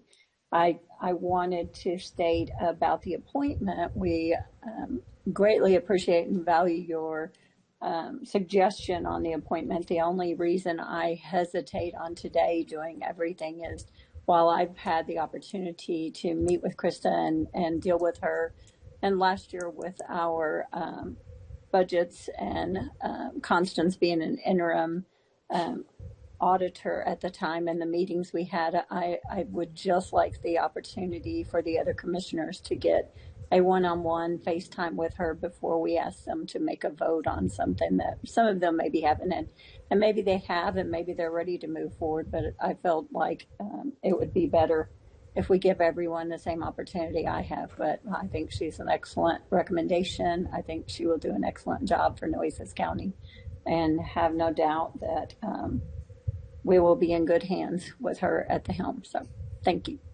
Thank you, Judge. Any other comments before we make a motion to either deny or accept this? Go ahead, Commissioner Fusley. Yeah, I'm sticking with my original motion. Yeah, I just want to reiterate what everybody's saying. I think when Kevin came in here, the tax assessor's office needed some significant upgrades and brought into the 21st century, and you did a great job of that. The wait times and whatnot have been cut drastically, and I test those every now and then. I'll go down when my license is renewed and get in line like everybody else, and it just is very refreshing to see the efficiency that you've brought into that office. But I also wanted to recognize Kevin for his work in the state legislature over the years. Every time, just like you spoke about the taxes that were going to be assessed to people who were going to rebuild their homes after a natural disaster, was a tremendous step forward in savings for taxpayers 65 and older in this community, and we all appreciate that. But many times he's gone to the state legislature and fought for things that needed to be changed in our state laws, and Kevin, I personally appreciate that, and thank you very much, and we wish you all the very best in your new endeavors, and I know you'll do great at whatever you do, so thank you. Thank you. Kevin, thank you for all your work, man. Appreciate it. Your staff has been awesome downstairs. Hardly no complaints, from the people. And I thought I heard you say you're going to be in Zoom for the next 2 months. Going to be where? I thought you're going to be working out of Zoom. Probably for about. Time frame's kind of. I'm going to be in Nueces for a while. My best guess is relocation at the earliest would be about a year from now. Oh, I thought you were going to say 2 more months in Zoom. No. It's no. I'll be here working on transition because we have a lot of things coming up in the next 2 months, which is the reason why the company asked me to start August 1, and I just told them we just can't do that. We need to make sure that we have a transition in place, and and it's of course it's the court's decision who they want to put in place, and so whomever you so choose, obviously we'll respect that, and then make sure that person gets. I just want to make sure that transition goes through because we're fixing to hit a very critical time in the with the certification of levy and so forth, and Kristen and Ralph have been really key parts of that, and so we just want to make sure that whoever comes in, they understand what they're getting into, if it's somebody from the outside or whether we do the hire from inside. I'll just state that Chris has been with me for 13 years, and she's worked her way up through the food chain, and so I always like to hire from within when somebody's earned it, and it's not by tenure, but it's by she's earned it, and that's the reason why I recommend Kristen. Thank you for all your work. We really appreciate it. Thank you very much. I guess Commissioner Pusley, you were probably on the Commissioners Court when you appointed Kevin, correct? Yes. Great. Well, we appreciate your appointment. Good job on that. Commissioner Matos, go ahead. Yeah. All right. Blah, blah, blah. Kevin, we all love you. Thank you, Commissioner Mars. Moving on. Let's get down to the nitty-gritty. So obviously you have someone that you recommend. I'm always for we need to have a transparent process, although you feel agree 100% with that continuity of service and those that are capable. I think you have two people who can step right into that, and others that I've talked to, not a part of this court, would agree. And so I think that's the universal message coming out today. But I do want to talk about process. So I'm assuming, Judge, your plan is to have this on the next agenda for action, and do we take an application process, or what are you thinking on how to handle this, or do we just kind of go off of the recommendation Mr. Kieschnick is making? Yes, on the next agenda, we need to do it fairly quickly, do something. I'm assuming that it's out for the public now, and unless we hear from other names that wish to be considered, it's not a position as it goes into an elected position. It is an appointment. So unless you have someone else's name that we need to consider it, it doesn't have to be posted that way. It's an appointment. So. I know the last appointment this court made, and I had just gotten on court maybe a few months or maybe a year or less, was the sheriff position. Obviously, that's much more, I want to say not much more coveted. This is obviously probably more important. I mean, law and order is important. Definitely not coveted. But taxes is an important deal because you're right. I mean, that revenue makes or breaks all government locally. So, so with that said, I mean, I just feel that we have set a good precedent. We've done it before with Constable Precinct 4 in Port A. We did it with the sheriff. Those are, I think, the only two appointments that this court has made that I've been a part of. So I would suggest we follow the same, and just maybe a short and truncated version of you got maybe till the end of the week, or maybe before our deadline for posting the agenda, so maybe next Tuesday, maybe 5 business days, that's open to the public to apply, and then see what happens. And if not, we can still take action.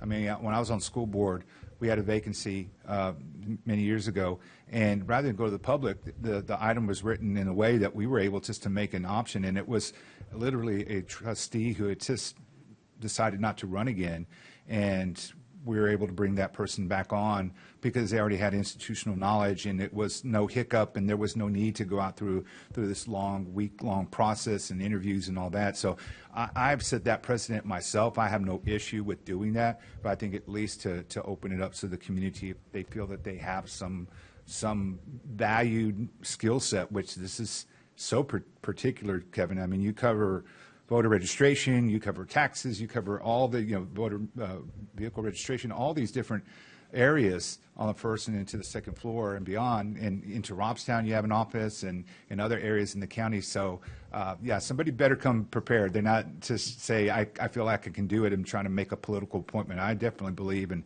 having the best qualified person appointed to fill out this term. So I'll say that. But I do feel like I would like to open up a process as limited as it may be, just so that we can say we did our part and we didn't just go in for a rubber stamp. So I don't know. I can't think of anyone out in the community who would be willing or able to come in and say, I can do this job and do it well, other than maybe a handful that you have already on your staff. So.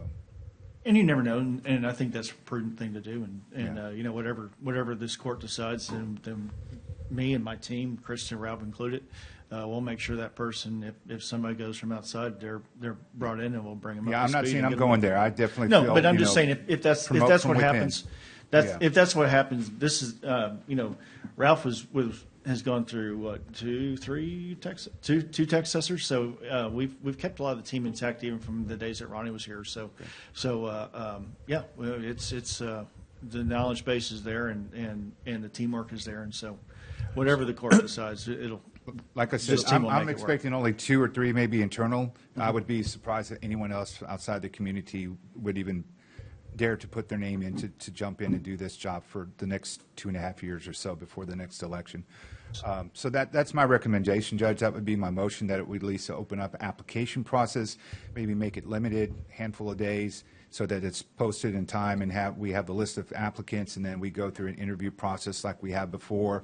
Let the court make one recommendation like we have with the major appointments that we do, like with the Port, RTA, and Hospital District, and then we just go about doing an open interview like we have for the sheriff and for, I think also for Constable Precinct 4. We didn't really do it like that. Oh, we didn't do it like that for that one, but definitely for the sheriff. This is a countywide position, so yeah, no. I think it's a little bit bigger scale. If you could save that motion, because we need to accept his resignation first. Okay. No, that's I'm okay. just talking out It's a loud. second. No, it's a second part of it, but we can't make that motion until we accept his resignation, because there's nothing to do on the second part of it unless we accept it. Don't So give us an option, yeah. Yeah, right. So, so I will make the motion to accept the resignation of Kevin Kieschnick, tax assessor collector, effective August 31st, 2026. Is there a second? Second. And I make that begrudgingly. There's a second. Is there any further discussion on that? Hearing none. All those in favor say aye. Aye. Aye. Any Aye. Nay. Yeah. Any truly opposed? Hearing none, that passes 5-0. And again, our gratitude for everything you've done, Kevin. It's been great having you here. We'll miss you, and I know you'll be missed around the county and the courthouse as well. Moving to your point, John, if you'd like to make a motion, or if the judge wants to. Like I said, I'm just talking out loud. So, Judge, I mean, I know you had an idea and a plan. I just would like to consider we try to follow that same precedent we had before, especially something to this magnitude. It is countywide. It's not specifically to a particular precinct. So that would be my only request. But like I said, I only anticipate internal applicants, and so it may be a simpler, easier process for us than going to the full community. Just anyone to throw in their name, I would discourage that. And what you were planning on doing, and keeping with our schedule and wanting to put this back on the next agenda so that we have some person that is ready to step into those shoes. I'm fine with opening it up. I was just going to leave it out there for someone to contact us if they wanted to be considered for it. but I wasn't here during the sheriff's application thing. I was only here during the constable precinct 4, and we didn't do it then. So I was assuming we would just, if anybody contacted us, I know there was like some rumors of someone else interested in the last position when I was here for constable, but they never came forward to the court as an official request to be included. So if you want to open that up until Tuesday of next week, but we would have to have it on the agenda, and the interviews would have to be live in court like we do, something like that, because there isn't time for us to schedule meetings or anything like that. So I'm fine with whatever process we want to do. I absolutely think it's an important position, and requires maybe great thoughtfulness and everything else. Is the posting deadline Tuesday at what time? When's the posting deadline for? For outside. Tuesday. I can't hear you, Peg. Right, but for the public, so that, okay, so then I would say let's do it by Monday so that we can. Monday at noon? Have it posted, right? Yeah. Monday at noon? I think it'd be a lot cleaner that way, too. Yeah. to open it up. What are we doing? I would think You it's just submit a kind of letter. like a major appointment like we would with the port, like with the RTA, like with the hospital district. You apply. I don't know if it typically would go to Blake. Blake should probably be in here or run over here if she can. Peyton, what do you think she just is submit a letter of listening? interest to the judge. Would it be similar to that, Peyton, do you think? Would you recommend, or Judge? Submit a letter of interest to the judge. Send it to the judge. And That's what they do before. Okay. Yes. I mean, I'm good with the process. I just, like I said, I'd rather it be open, and I hope my comments are, there may be somebody great I haven't thought of in the community, but I do really feel that this should be limited. I don't want this to become political or partisan in any way, shape, or form. I feel my vote is going to be based on qualifications, and so to me that says a very limited pool of applicants. So unless you've done the work or recently done the work in your department, Kevin, I would say it's highly unlikely that it's someone that I'm going to look at for an interim appointment, basically of 2 years, because I know, and help me, Nicole, or someone that's with election law, on positions like this, you take office immediately, like the day after the election, right? You don't have to wait till January 1 of 29. Is that how it works? I thought that's how it worked before. Are you talking about the To elected fill position? to fill the unexpired term of. It's immediate. It's upon appointment. September 1st. If his last day is August 31st. No, I mean, it can going be- into the future. I'm talking about 28. I'm talking about when someone's elected in 2028 for your position. I believe so. They I take believe, them office immediately. They Right. don't have to wait till January That's 1 correct. of 2029. To So it's like to the my day after knowledge, election that day. is correct. well, if it's Yeah. been appointed, yeah. Yeah, when they're appointed. Right. Just so we all understand, and then when the public doesn't get confused if or why that scenario plays out. And that's way down the line, but this does go into an election that we have to consider 2 years So can from we, now. Well, can we, hold on one second, can we, I think what we're saying Monday at noon, if you want to make it in the form of a motion, that there needs to be a letter submitted to the judge's office by Monday at noon, and then we'll put it on the agenda for the next meeting, and we'll vote accordingly. And is that what you're looking for, Commissioner Mottes? Yeah, I So think you wanna any make that process in a I'm motion open to. so we can move it on? Yeah, Judge, is that good, or do you? That works. That's good. Is that a Yes. motion, Commissioner Mottes? And just a comment too, just so you'll. Hold on. Is that a motion, Commissioner Mottes? Yes, it's a motion. And I'll second that motion now. Is there discussion further on this, Commissioners, that y'all would like to have? Go ahead. Yeah. Trying to keep order Yeah, here. I just want to say, I'm going to be hard pressed. Kevin's made a recommendation here, and I'm going to be hard pressed to go outside that recommendation, because we've already now started doing budget. We've got budget coming up. This is a very critical time for us to have somebody, and for us to even consider changing to somebody who's going to have to come in here and spend weeks getting their feet underneath them. That's a risky proposition, but whatever y'all want to do. Well, I just think it's fair to the public to open it up, and we had 3 applicants when we did the sheriff, or 4 applicants, and we went through the process and selected the sheriff, so. Okay, so there's a motion on the floor and a second. There's discussion. Is there any other discussion one way or the other? I'm fine with opening it up and doing it. I have a tendency to agree with Commissioner Pusley's sentiment, but I want to be transparent and upfront as well. So there's a motion and a second. Is there any further discussion on this that needs to be had? I do have one comment, if Sure, that's go okay. Sounds like you guys are, we're going to be on the right time length. I want to make sure you're aware of the time frames here of things that do have to happen, because the most critical thing is that whomever is appointed, that we get them bonded and in place effective September 1, because if you don't have somebody bonded in this position, the office has to shut down until you have a bonded tax assessor collector. Well, it seems So- like we'll take action by the. But it sounds 29th, like, it right? sounds like you guys are on, but I just want to make sure that everybody is aware They of that. have to so have that- their state certification. Yeah, that's a good point. The certification takes time. You got a year for that. So, you know, there's. Do we have to have somebody on staff by No. September 1? No. That's certified? No, they have a year to do that, and actually, Krista's already certified, but she has to go through 60 hours of training next year anyway because she's a new tax assessor collector, but she has the same certification I do. Okay. All right, any further discussion? We can vote on this before tomorrow comes. All those in favor say aye. Aye. Aye. Any opposed? Aye. Oh, sorry. Any opposed? Aye. All right, passes. Oh, you're opposed? I am. Oh, my apologies. I apologize. All right, so the motion to open it up to Monday at noon is the deadline and put it back on the 29th, passes 4-1. I don't know. I'm okay. 5-0. 5-0. Okay. All right, fair. That's why I thought if I said that again, I might Sure. give you. all Are right. you sure? Right. I'm a little confused about what we're doing, but I'm Basically, I'm okay. we're opening it up till Monday at noon. If you're interested in this position, you have to apply with the letter of an interest to the judge's office by Monday at noon. Okay. Interview. All right, I got it. Agenda for appointment on the 29th. For interviews, really. All right. I don't care. Sure. All right, number 6. Thank you all very much. Yep. Thank thanks, you, We Kevin. appreciate it. Number 6, discuss and consider updating the Commissioners Court policy to reflect changes, scheduling the Commissioners Court resolution to begin at 8:30 before the start of the regular Commissioners Court meeting and all related matters.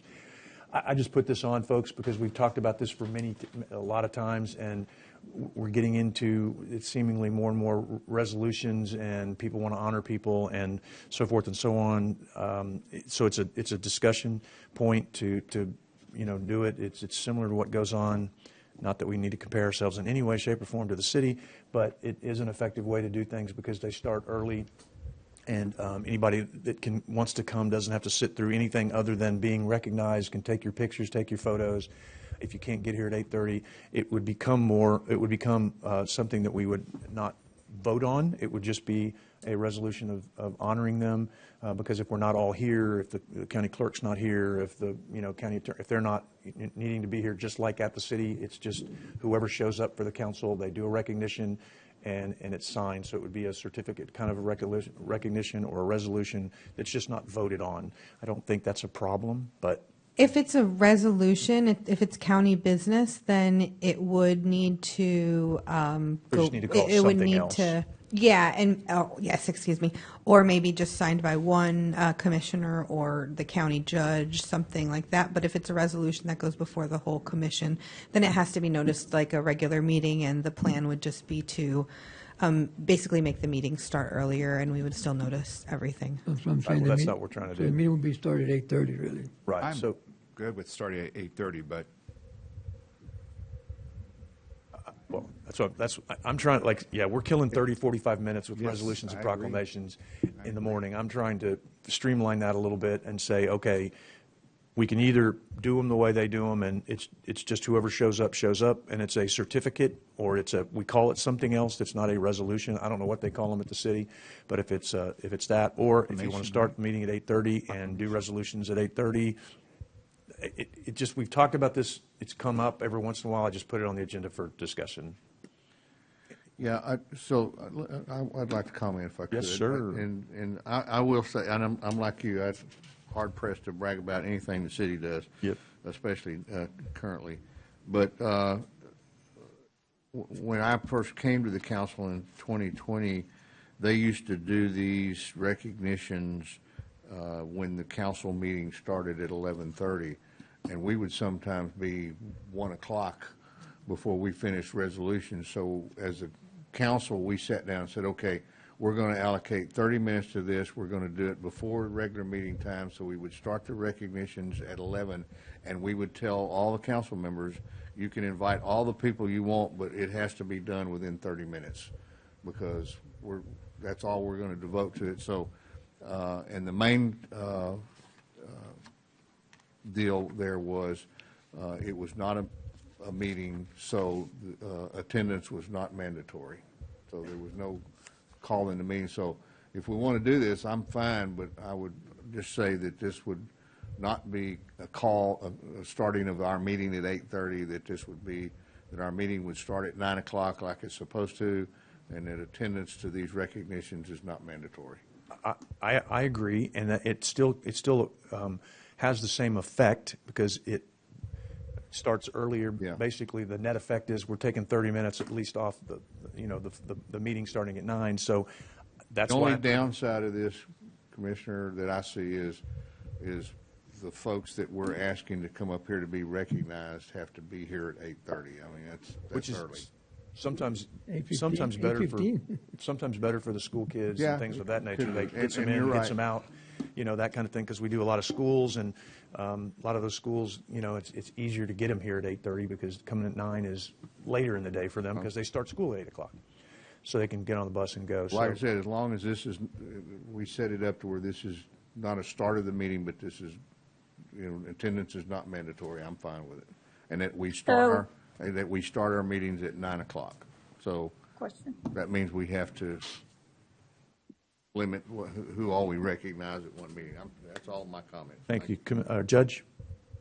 So then, would this be just the judge signing on behalf of the court? I think the only thing we'd have to come up with is what the document is. If Nicole says it can't be called a resolution, I kind of wonder if that's really true because we could change the wording in the document to call it something that isn't official, duly adopted. You take out that language, maybe get the city's form and look at it, so we could. Recognition. Yeah, I believe the city, the mayor only signs those, and that's how they get around it. It's that if the body is adopting something, is agreeing to, just like this morning, everybody voted in favor of the resolution. That's how resolutions work. The way that you get around the Open Meetings Act on this is having a ceremonial event, which you're all able to attend if you needed to, but that means that no county business could really be conducted during that. But a proclamation from the county judge or something That we may could still all sign it if it's just a certificate. I mean, if it's like we sign certificates for our employees that we don't vote on. We didn't vote on Mr. Padilla's. We all signed it, or I don't even know if we all signed it, but like we sign certificates all the time that we don't vote on. So there's got to be a way to do this that we can all sign it if we want to, but that it's not business and we're not trying to circumvent because it's not business. I mean, you can call it business, but it really isn't. All we're saying is congratulations. I guess that's business, but. I totally get your intent. We can look into the different ways that we might be able to do it. But for Mr. Padilla's today, it was good because it was noticed on the agenda and it was during the regular meeting. And maybe you might be able to do that in the future to the other one. Okay, so how about if we look at doing this subject to the county attorney coming back with the form that allows us to do it? That's cool. Is that okay? Is everybody okay with the 8:30 doing the resolutions? Not mandatory, not noticed. And then the county attorney will come up with a document that hopefully we can just all sign and not have mandatory attendance. But still be able to recognize everybody we want to recognize. I'm still going to probably come to all of them, but if we don't want to bring all the staff in for, it's resolutions. They don't need to be here. We don't need Lorenzo and everybody to sit here for resolutions. Yeah, I know in the past I did a couple of recognitions of business owners in the Northwest area. The barbershop I go to, the guy had operated that barbershop for 50 years, and I just did a letter of recognition from me, and I didn't even put it on the agenda. And I've done those too. So, that's possible as well. I have a question. Yep. The time on the agenda will remain at 9 a.m. We're just going to start at 8:30 for those specifics. That's the proposal. So I'm going to just put it out there and make a motion. Oh, Judge, go ahead. I'm sorry. I didn't see your hand. The other question I have is the people that start our meetings, because I would assume this would be broadcast as well.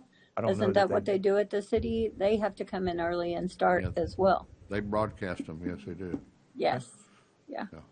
Okay. So it's not going to keep everybody from having to come in. It's really kind of, They're here and anyway. the more you ask about it, I'm not really sure that it's really worth it, unless you just want to change our meetings to start at 8:30. But I mean, Or we could do recognitions at 9 and start our meeting at 9:30. That's it. That's the other Yeah, I possibility. mean, that doesn't, yeah. I'd rather start early. that doesn't really. But I mean, And what if it happens fails, it if fails. it's not?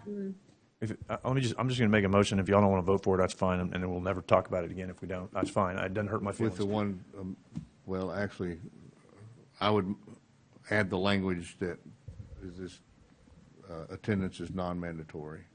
Agreed. So my motion would be that we start the commissioners, we have the resolution start at 8:30 a.m. They will be broadcast, and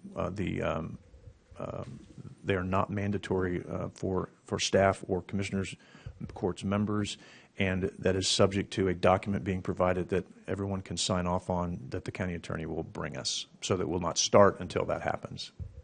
That's the motion. That cover everything you wanted, Commissioner Pusley? Yeah. Okay. Second. All right, second. Any other discussion on it? I have one last question. Yes, ma'am.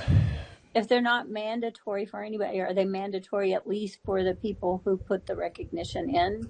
What if nobody shows up? Well, I'm going to say, Judge, if that I'm happens, always then here. shame on the Yes. Commissioner's Court. So if you're putting in a Yes. resolution and you don't show up for it, then Yes. if we need to put that in, we can put that in. So let's say we'll put that in, because that could happen. And I will add that as an amendment, that whoever puts the resolution forth has to be here for it. Thank you. No, I mean, You never know. you never know. Stranger things have happened. So I will accept that friendly amendment. Thank you. Okay. Anything else? All right. All those in favor say aye. Aye. Aye. Aye. Any opposed? Motion passes. All right, moving to number 7, discuss and consider upcoming Commissioners Courts meetings, dates, and workshop. We do have, it has been brought up that we have a back-to-back meeting July 29th and August 5th. August 5th is the submission of the tax rate that we have to do, but I don't know if anybody wants to address any of that or not. If we want to. I don't want to address that. I do have another date that I'd Okay, address. jump on in. Okay. So I've asked year after year, and I represent a portion of the Island University, mainly the student living area, but the Island University, my alma mater, falls in your precinct, Commissioner. Yes, it does. We never get to attend the State of the University, and I brought it up year after year, and I know it has more to deal with the tax calendar and the schedule than we have, but Judge, I'd like to be able, I think one of our last meetings, we took a recess to attend the salute to the military hosted by the Chamber of Commerce. I'd like to be able to at least do that on September 9th. That is State of the University. I don't know how many of us will attend or want to attend. I would like to go support my alma mater. So if we could, I'd like to try to work that around somehow. If not, it's not a heartbreaker. We've never done it. So I'll just keep missing out. But it's something I'd like to attend. Right. I agree with you, Commissioner. And I think Constance and Teresa and them were looking at some ways to get around that, and potentially on the 9th just have that one item on that agenda to where we could even do the morning. The ladies are welcome to jump in or something. We might do the early meeting and then come back after lunch and finish the afternoon meeting or something. But I think there's a required thing that we have to do on the 9th too, as per our going backwards with the time frame. So if we just keep it to the one item agenda, we can maybe do that and leave and come back. So is that a motion, Commissioner Matas? I just wanted for discussion. I didn't know what the court felt like or what. I don't want to move everything just so we can make a luncheon. I mean, that our tax calendar is more important, obviously. Go ahead, Constance. You want to weigh in? Yes, sir. So the tax rate is due to the tax assessor on the 11th of September, and technically we're supposed to adopt the budget first and then the tax rate. So they Right. both need to be done on the regular meeting, which is on the 9th. Okay. So perhaps your suggestion of recessing would work for us. Well, and also I think we have 2 weeks of back-to-back meetings, right, the 2nd and the 9th, so I don't know how much we'll need on the agenda to actually vote on regular Okay. agenda, Yes, sir. consent. And, So why don't you make a motion, Commissioner Monas?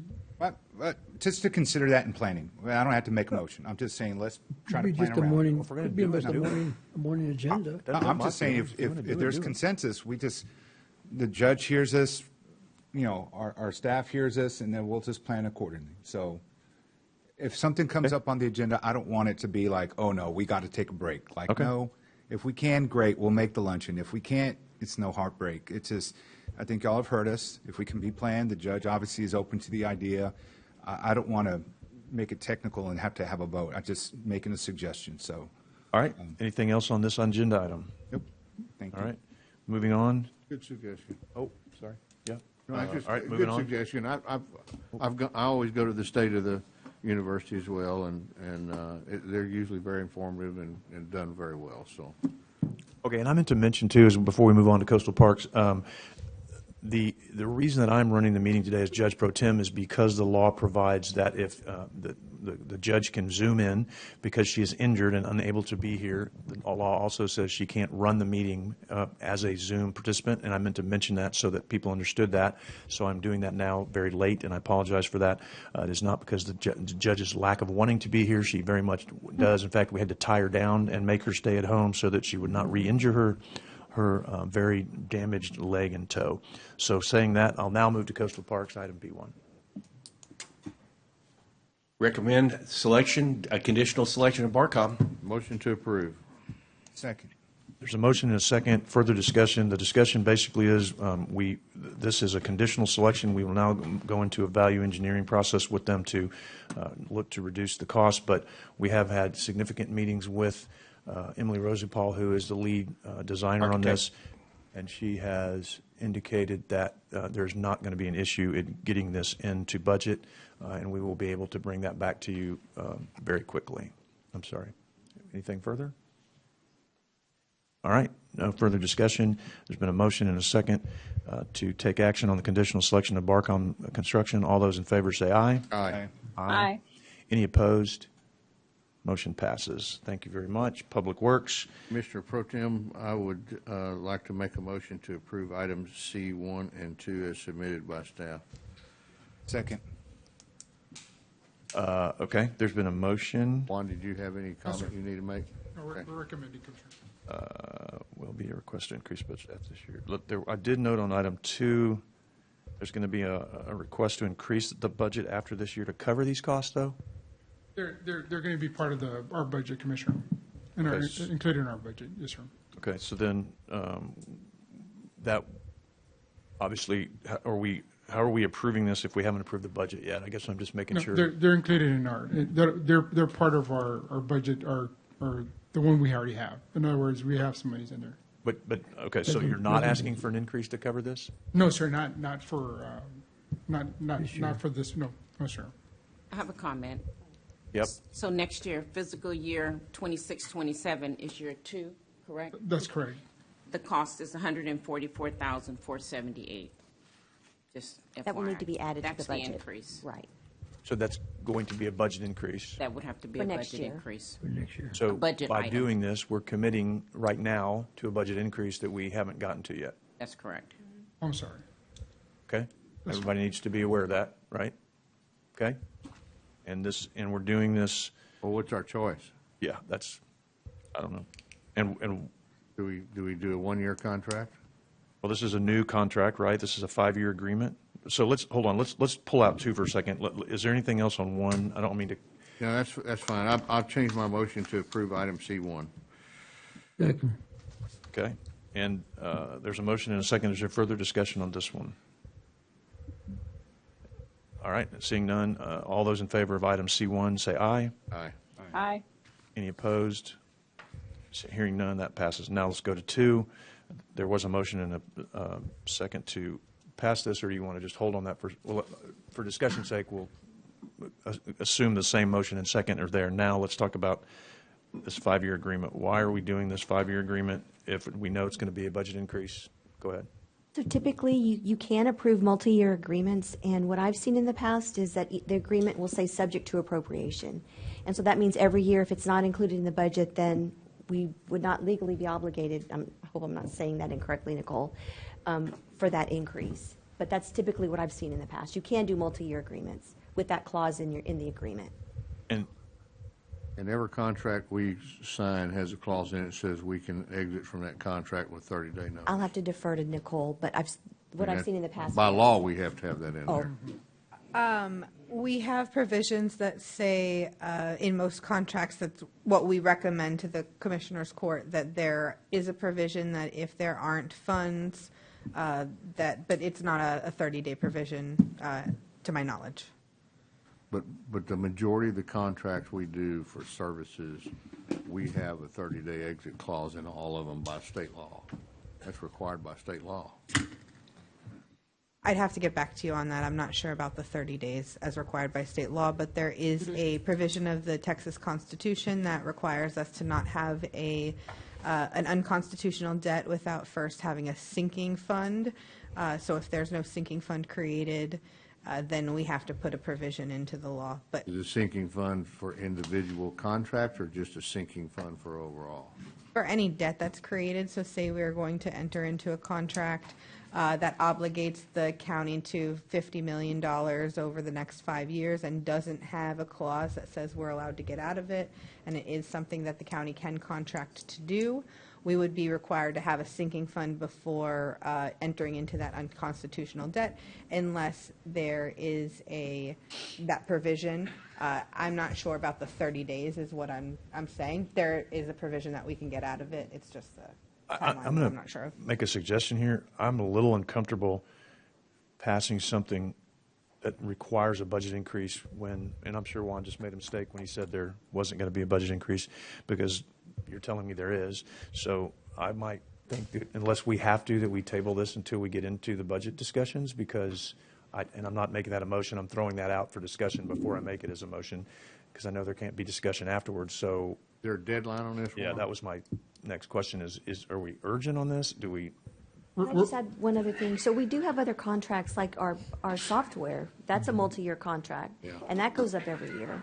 Yeah. So this, to me, this would be the same sort of thing. It's I just think we we're would need to okay. budget for it. If we and don't know have the that- money, we have the legal authority to pull out. Well, she's saying maybe, and you're saying yes, and we not having the money means very little, because we know we have the money. It's do we want to spend? My question is this something we want to spend the money on? I don't really. I wanted a little more explanation on why we're doing this. Johnson Controls has we've had interesting response work with them in the past. It always hasn't been. Or my misthinking, wasn't Johnson Controls who we had issues with way back when? Commissioner, the Johnson Controls, they're the ones that do the maintenance because of the what do you call it, the maintenance plan. So we have, they're the ones that do our maintenance on our Nueces, on our air handler units, and this is part of the savings contract that we had done, what is it, a 15-year savings contract? Yeah, but So this, yes, sir, I'm sorry. That's what I thought. And then Yes, sir. have we actually seen the results on these savings contracts that? I think we are requesting for them to give Commissioners Court an update on the savings contract, Commissioner, and we are requesting for them to give us that. So why are we approving it now if we don't have that update On- to see if it's really saved us money and it's really been worthwhile? Well, on this portion for this year, Commissioner, it's only $30,000. We have that in our budget for Well, that 30. Right, 30,000 I'm not worried about. It's the Yes, sir. 140 that it jumps to in year two, and So- goes up considerably after that. And so why can't we do a one-year contract with an option for, years after that? Or I'm just not following why we have to do a 5-year contract right now on something we haven't gotten updates on whether it's been effective. Yeah. So, because there's monies already out that we have in our building funds that we're going to be paying out of for this year, which is the $30,000. And then in the next year's budget, we don't have to, we can go back because it's going to be part of our building funds that we pay for out of this monies. But when does this contract end? The Sir? current one? When does the current one end? Why do we have to do a 5-year now? When does the current one end? We don't have one, Commissioner. So who's doing it now? Sir? They're doing it now? Yes, sir. With no contract? No, we're not doing it. We're having them we're having them come in and do the maintenance part of it for the remaining of this year. So that's part of the $30,000. Okay. Who's doing that now? I'm not asking. No, for no, all, right, obviously. for this year, they haven't been doing it, Commissioner. But who's been doing it? Sir? Who's been doing it? Somebody's been doing maintenance. No, the Nueces is different. The Nueces is software, right, Commissioner? And then the air handler units, they come and do, what they do is they come and monitor the air handler units to make sure that they're up to par, right? So who's doing that now? Right now, there's nobody doing it, because we don't deal with the Nueces part of it. We don't have staff that mess with the Nueces part of it.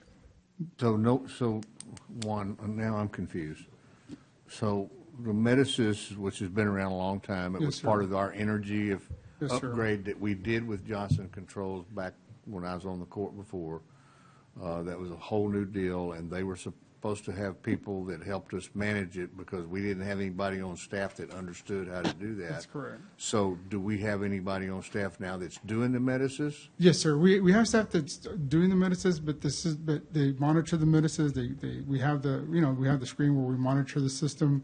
But this is just kind of doing like the upgrades, kind of making sure they come. So in is your here. plan here to turn the monitoring and day-to-day operation of the Nueces over to Johnson Controls? No, sir. This is just for them to come and do the upgrades for Nueces and to do the upgrades for their handler units. Because there's little mechanisms that are, I say mechanisms, there's little relays that are inside, I call them relays, but inside the air handling units, and they got to come and start updating those pieces of equipment. It's a computer thing that. So this is a contract for them to upgrade our Nueces equipment, Yes, sir. the hardware and software part of it? Yes, sir. That's part of it, yes, Okay. sir. And you're doing a 5-year contract with them. This is a new contract then, Yes, sir. Yeah, yes, sir. correct? Yes, sir. Okay. Okay, so this doesn't say upgrade. This says service.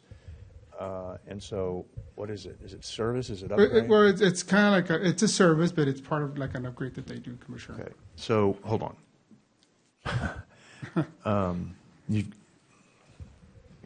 This is more confusing than ever. Have you had a chance to sit down and go through this with the judge at all? No, sir, no, I apologize. No. Okay. I mean, that's normally how these things get vetted, right? Yes, sir. The department head goes to the judge. Y'all look at it. I get it. She's been out, right? She had an injury. We understand. But Yes, she's sir. been working. So can we table Yeah, this? that's where I'm going. We can. Yeah, we can, and we can table it, Commissioner. Okay. I'm going to make a motion to table. I'm going to second that. And I'm with the addition that I would appreciate you getting with the judge to go through this as you normally do to vet these things Yes, so sir. that we have a little more understanding of what this is. And so that motion has been made and seconded till July 29th. All those in favor say aye. Aye. Aye. Any opposed? Thank you. Sorry, I Thank you. apologize. Great. Thank you very much. Okay. All right. Excuse me. Excuse me. Auditor item, review and discuss on unaudited fiscal year 2026 financial report as of April 30th, 2026, and all related matters. Good morning. Good morning. On your It screen, is good Connie is morning. putting up there the snapshot. And I'm going to point out a couple of things. First of all, in the general fund, you will notice that the fund balance as of April 30th is now at 86.5 million. Notice that's a drop of about 10 million from the month before. So we've hit that point in the year now where the fund balance starts going down because, of course, the revenues are in front, and then we spend them over 12 months. Let's see. Another thing that's everything else didn't see anything that particularly stuck out at me. It looks like it's all tracking along with the budget. So there was discussion earlier about coastal parks, and on page 8 in your board packets, not on the screen, on page 8 of the financial report, there's detail on coastal parks. You can see the budget, where we are year to date with those line items, and I guess, Commissioner Gonzalez, that would be of interest to you, and if you have any questions on that, I'd be happy to go through them with you. Okay. But it tells you the funding. Essentially, about half the funding is coming from the general fund. And then the other half is coming from a combination, permits, all of that, user fees. And then, of course, all the expenses are itemized there. We can go more detailed than this summary.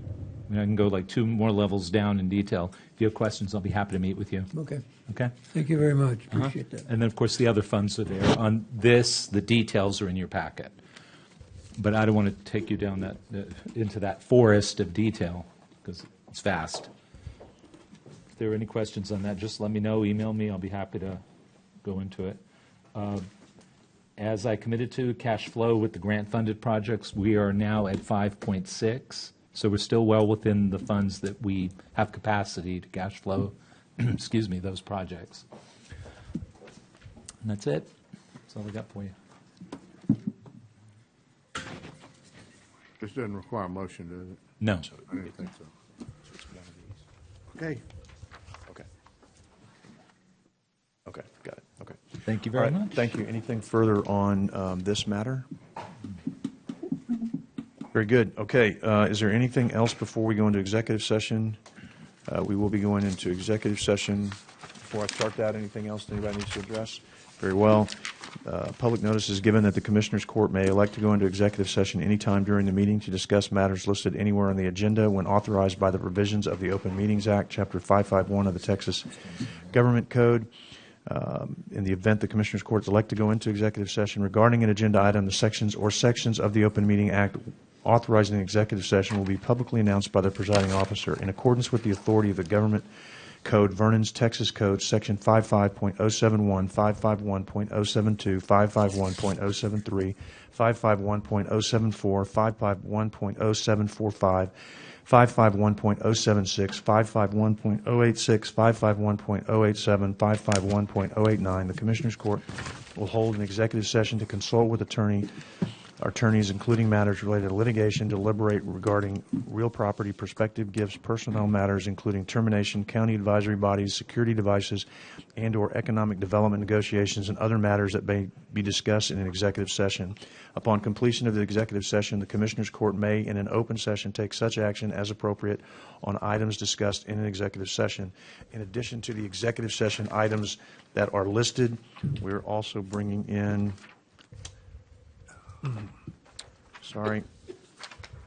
items 3A, 2, and 3. I believe those are the only two in addition to the ones listed. And W. And 2W. Oh, and sorry, thank you, Commissioner, and 2W. So noted, the time now is 11:13. We will be back after executive session. Thank you.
Candyman.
Attorney's on the way.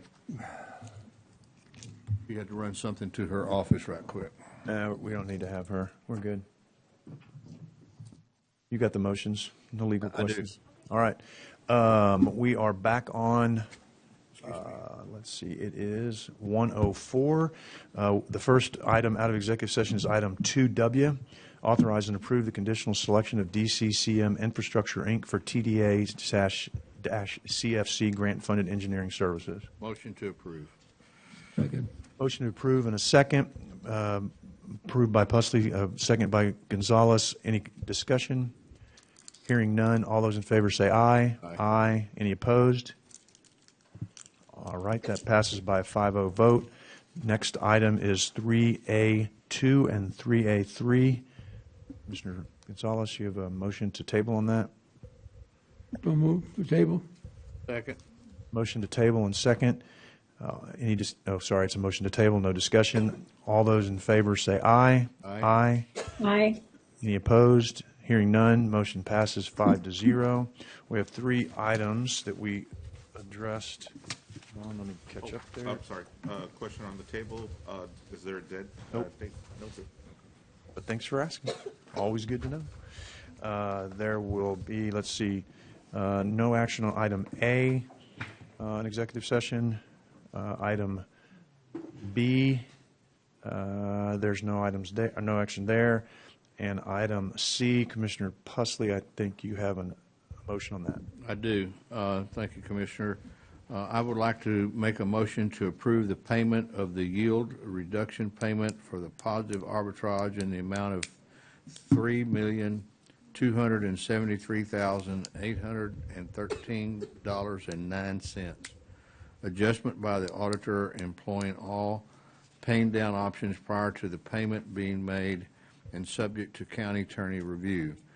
Direct the county auditor to look for pay downs of future positive arbitrage and allow the county judge to execute all related necessary documents. I'll second that motion. Is there any discussion or question on that motion? Is that clear to you guys, or do you have questions? Basically, the push is to pay it, but we'd like, before you had mentioned, Elias, we were told that there are potential pay down options on that. Before we pay this, we want to just review it and make sure there are not any pay down options that we've missed on this prior to making that payment. If there aren't, then get it done, and it has to be done by July 27th. When you say ways to discount the amount? That's what we were told. Yeah, sorry, I'm not supposed to say that. That's what we were told, that you had told that there might be some of those options, and we just want to make sure we pursue all of those. And if there aren't, future ones as it says future positive arbitrage. So we want to make sure this doesn't happen any more than we have to. Well, it's not a penalty. No, I understand. Okay. So what it is we just happen to have very high interest rates over that 5-year period of time on this. Now, what I mentioned, I thought to somebody, was that whenever we do a bond issue, it goes into its own bank account. The faster we spend it down, the less money there is there. So I think that's what you might be talking about, so the less balance we maintain. I don't know. She didn't really describe. She just, I don't know. I'm going to let y'all talk about it and figure it out. I think as long as you're clear on the motion and she can articulate it to you, then if there's We'll do nothing, that. then there's nothing. We just want to make sure we've looked at everything. Okay. Here I come, Nicole. All right. Let's see. Did I miss any items? I believe that's all the business for today. We do have adjournments in memory of. Did we vote on that? We need a vote. Do we not vote? Oh, you're right. All those in favor say aye. Aye. Aye. Aye. Any opposed? Hearing none, motion passes 5-0. Thank you, Judge, for catching me on that. All right, that's all we've got on that. I think anything else that I missed on the agenda? Hearing none, we'll go to, does anybody have adjournments in memory today? Anybody? No, I've got one kind of. I don't have the whole obituary. I just wanted to mention. I'll do mine since nobody is waving in. I did want to mention longtime surfer and legendary surf shop owner Benjamin Liska died on Wednesday, July 1st, 2026, leaving behind a legacy that shaped the coastal Bend surf and skate culture for nearly 5 decades. Ben grew up as the son of a farmer in Robstown, Texas, where he was a standout football player for the Robstown Cotton Pickers, but it was the ocean's call that would define his life's work, leading him to establish what became Corpus Christi's most beloved surf shop. On January 2, 1976, Benjamin found Benjamin's Surf and Skate, starting as a surfboard-only shop where he personally shaped boards at his first location on Port Street. What began as a one-man operation evolved into a multi-generational institution that would outfit coastal Bend surfers and skaters for 48 years.